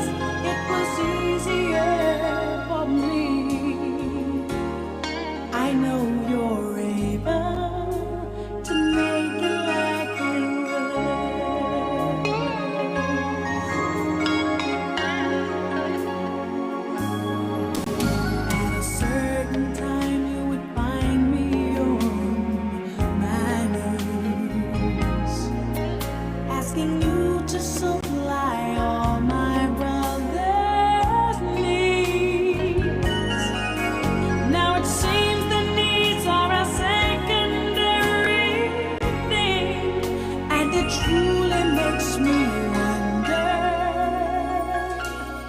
what's really happening. Make it like it was the way it used to be when I hunger for your love constantly. Make it like it was easier for me. I know you're able to make it like it was. Make it like it was. You know, King taught me a bit of history about this song, Siobhan. That sound like, what kind of song that sound like to you? Sounds like a love song, isn't it? It's a gospel song. It's gospel, actually. Yeah. Regina Bella, I believe her name is. Make It Like It Was. It's actually a gospel song. Yeah. I thought it was a love song too, but it's a gospel song. But yeah, Make It Like It Was. Well, we have a VVIB this morning. His birthday is tomorrow. Happy birthday going out to George Davis when it comes. George Sylvester. Oh yeah, I have to say the middle name.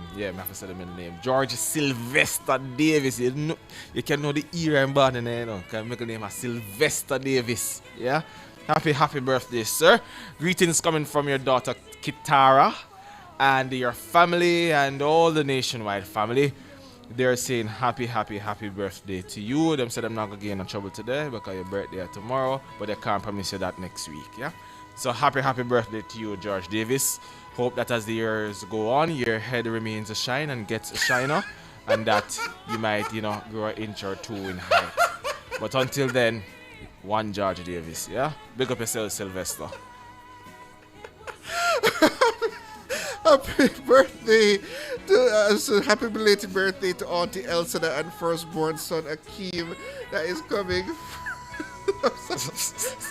That's coming from Dwayne Samuels over on YouTube. So happy birthday to you. Sorry. Coming from Dwayne Samuels. Happy birthday to my awesome girlfriend Chanel. Love you now and forever. Over on Facebook, we have happy birthday coming from Emil Bramo. Yes, Emil Bramo. Happy birthday to you. Happy birthday to Katie Clark, Gail Campbell Dunwell, Vivian Swamy, Lady Tashana, and happy birthday as well to Taikima, Ambassador for Christ Hall. Happy birthday. And a happy birthday. But again, a trouble man, MS. So what would you man? Happy birthday greetings going out to Kirk Buchanan. Those greetings coming from Carlene Smith.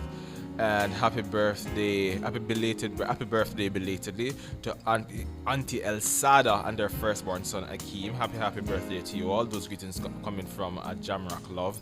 And I believe those are all I am seeing. I see one here from Chari Star saying belated happy birthday to Professor Opal Adiza Palmer. Happy birthday, Professor Palmer. Hope you're having a great day today.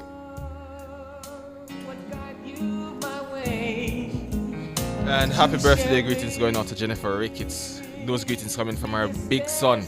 And he wants you to know that he loves you very, very, very, very much from Jamaica. If allowed, may I touch your hand? And if please, Shaman, you know who sung the song? No. Jano. Enlighten me. No man, Stevie Wonder. The great Stevie Wonder. He's singing and he's also playing these instruments. There's a ribbon in the sky. Yeah. And the name of the song is Ribbon in the Sky. I see Tanya Jones saying happy belated birthday to my mom Lorna and granddaughter Sawandi. So happy birthday to you both, Mom Lorna and granddaughter Sawandi, coming from Tanya Jones. Siobhan, you need to listen to them type of song, yeah. You see, you listen to them song, yeah, Siobhan, you know exactly what to say to the special one. You follow me, Siobhan? You listen to me? Jerry Green says Siobhan a Christian, it never go wrong. I teach me how to teach you with the people. That's when you know them song, yeah. you know, you have a little date night to play one of them songs, yeah? You know, come like the young boy that may play the boogie again there, you know? Nice. Yes, man, date night. You cook something at home, invite her over. That special you have a endorsement little candle King, on the table. Was this what you used for the first date, King? Oh, what did you use for the first date? Oh, no, this is the song you used for the first date. Yeah, man. Baby, you fine. There's only one love more than mine. I've got so. No, you catch me that one. You have another one.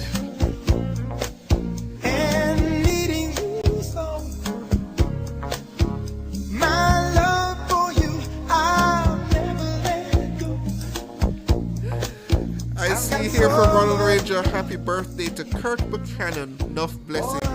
As well as from Doreen Lewis, happy birthday to my beautiful friend Carvin. I hope I'm saying that right. Happy birthday to you, Carvin. So Siobhan, actually King, I think I know this one. I don't know the name of the song though. Hold on. Lionel Richie, man, come on. Lionel Richie, come on. Come on, King, come on. Give me a little props, Lucky. Give me a little props. But yeah, Siobhan, you listen to them song here, and you know, you play them song here, you know? Yeah, man. Love ya, she love ya, I've gone to bed. Cause you're different. You get me? They don't make them like these anymore in Siobhan. They don't make them like these anymore. That is for certain. So I tell girls all the time, when I'm working, I use case law as precedent. But when I'm talking to her, I go for the souls. Oh! Chop bout. Chop bout. Mervyn Saunders saying happy birthday to my daughter. I'm assuming that's daughter, Serena Saunders from Father Merv. So happy birthday, Serena Saunders, from your father Merv.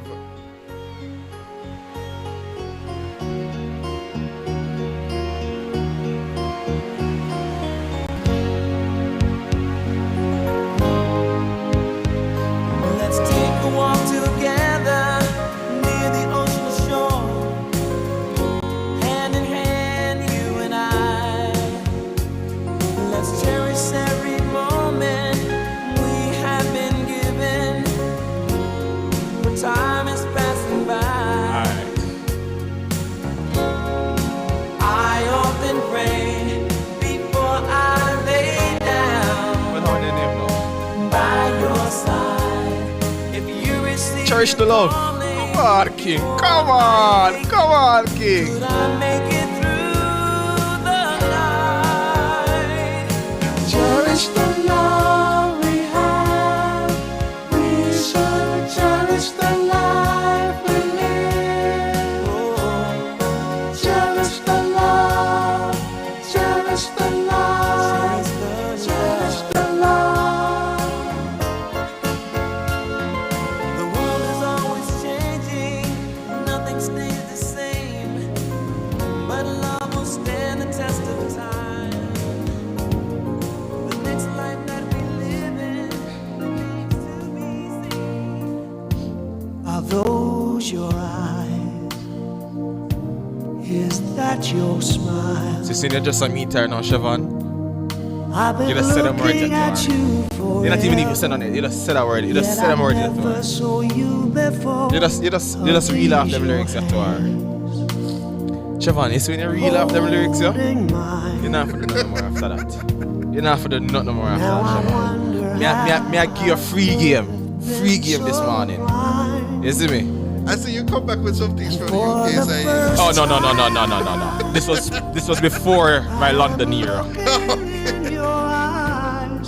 But not even the need for draft for them here in London. You know? No. This is pre-London era. Yeah.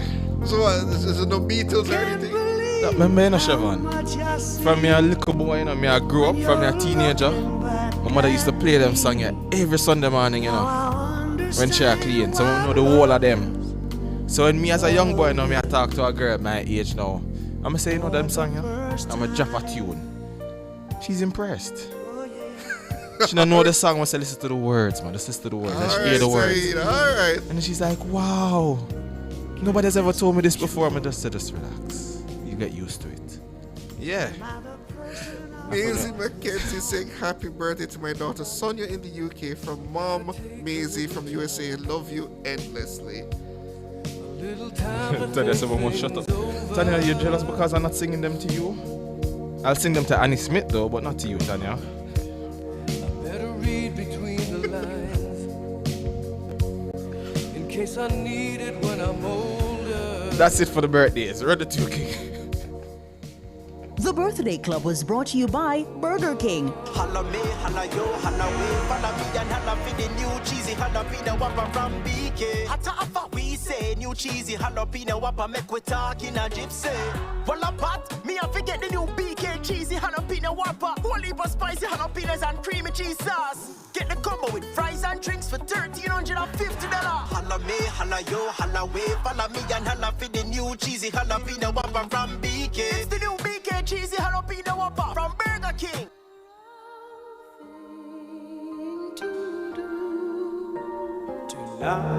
Tonight, no one's gonna find us. We'll leave the world behind us. When I make love to you tonight, I celebrate my love for you and hope that deep inside you'll feel it too. Tonight, our spirits will be climbing to a sky lit up with diamonds. When I make love to you tonight. Big tune them this, you know. Tonight, I celebrate my love for you. Anyways, If I had to live another big tune. without you near me, Another big tune. the days would all be empty. The nights would seem so long. You just tell her say your life empty without her, I Siobhan. see forever, oh so. Your life not get empty without her, but you tell her that. You're in a mood today, sir. Siobhan, this, when the music talks, you just have to listen. You know? This strong. Yeah, man, you just damage. Our dreams are young and we both know they'll take us where we Good morning, Patrice Penella Charles King. You know who that message is coming from. I'm the messenger, though. Good morning, good morning, good morning. Nothing's gonna change my love for you. Special thanks to our super producer Michelle McCray Smith, to Todd Thomas in the newsroom, Kimon Thompson also in the newsroom, and of course to our deputy executive producer, the man, the bald man. Happy birthday tomorrow, George. Hope you have a good one. And of course to the man behind the controls, Jeremy and King, the man, you know, where teach me some of the lyrics that I never know. You know, and some of the tune I never know, that I could impart that knowledge on the man beside me, Siobhan, you know. I hope when you start shitting at the top, you know, you take the punches as well. You know, it's like, yeah, that's why I'm going to keep it now. So when it go ahead, you know. I'm Saeed. And I'm Siobhan Campbell. Good morning. I'll be there for you if you You've just heard Nationwide this morning on Nationwide 90 FM. to change a thing. I love you just the way you are. So come with me and share the view. I'll help you see forever too. Hold me now, touch me now. I don't want to live without you. Nothing's gonna change my love for you. You ought to know by now how much I love you. One thing you can be sure of, I'll never ask for more than your love. Nothing's gonna change my Fearless love. and fair. Nationwide 90 FM. Your taxes hold the key.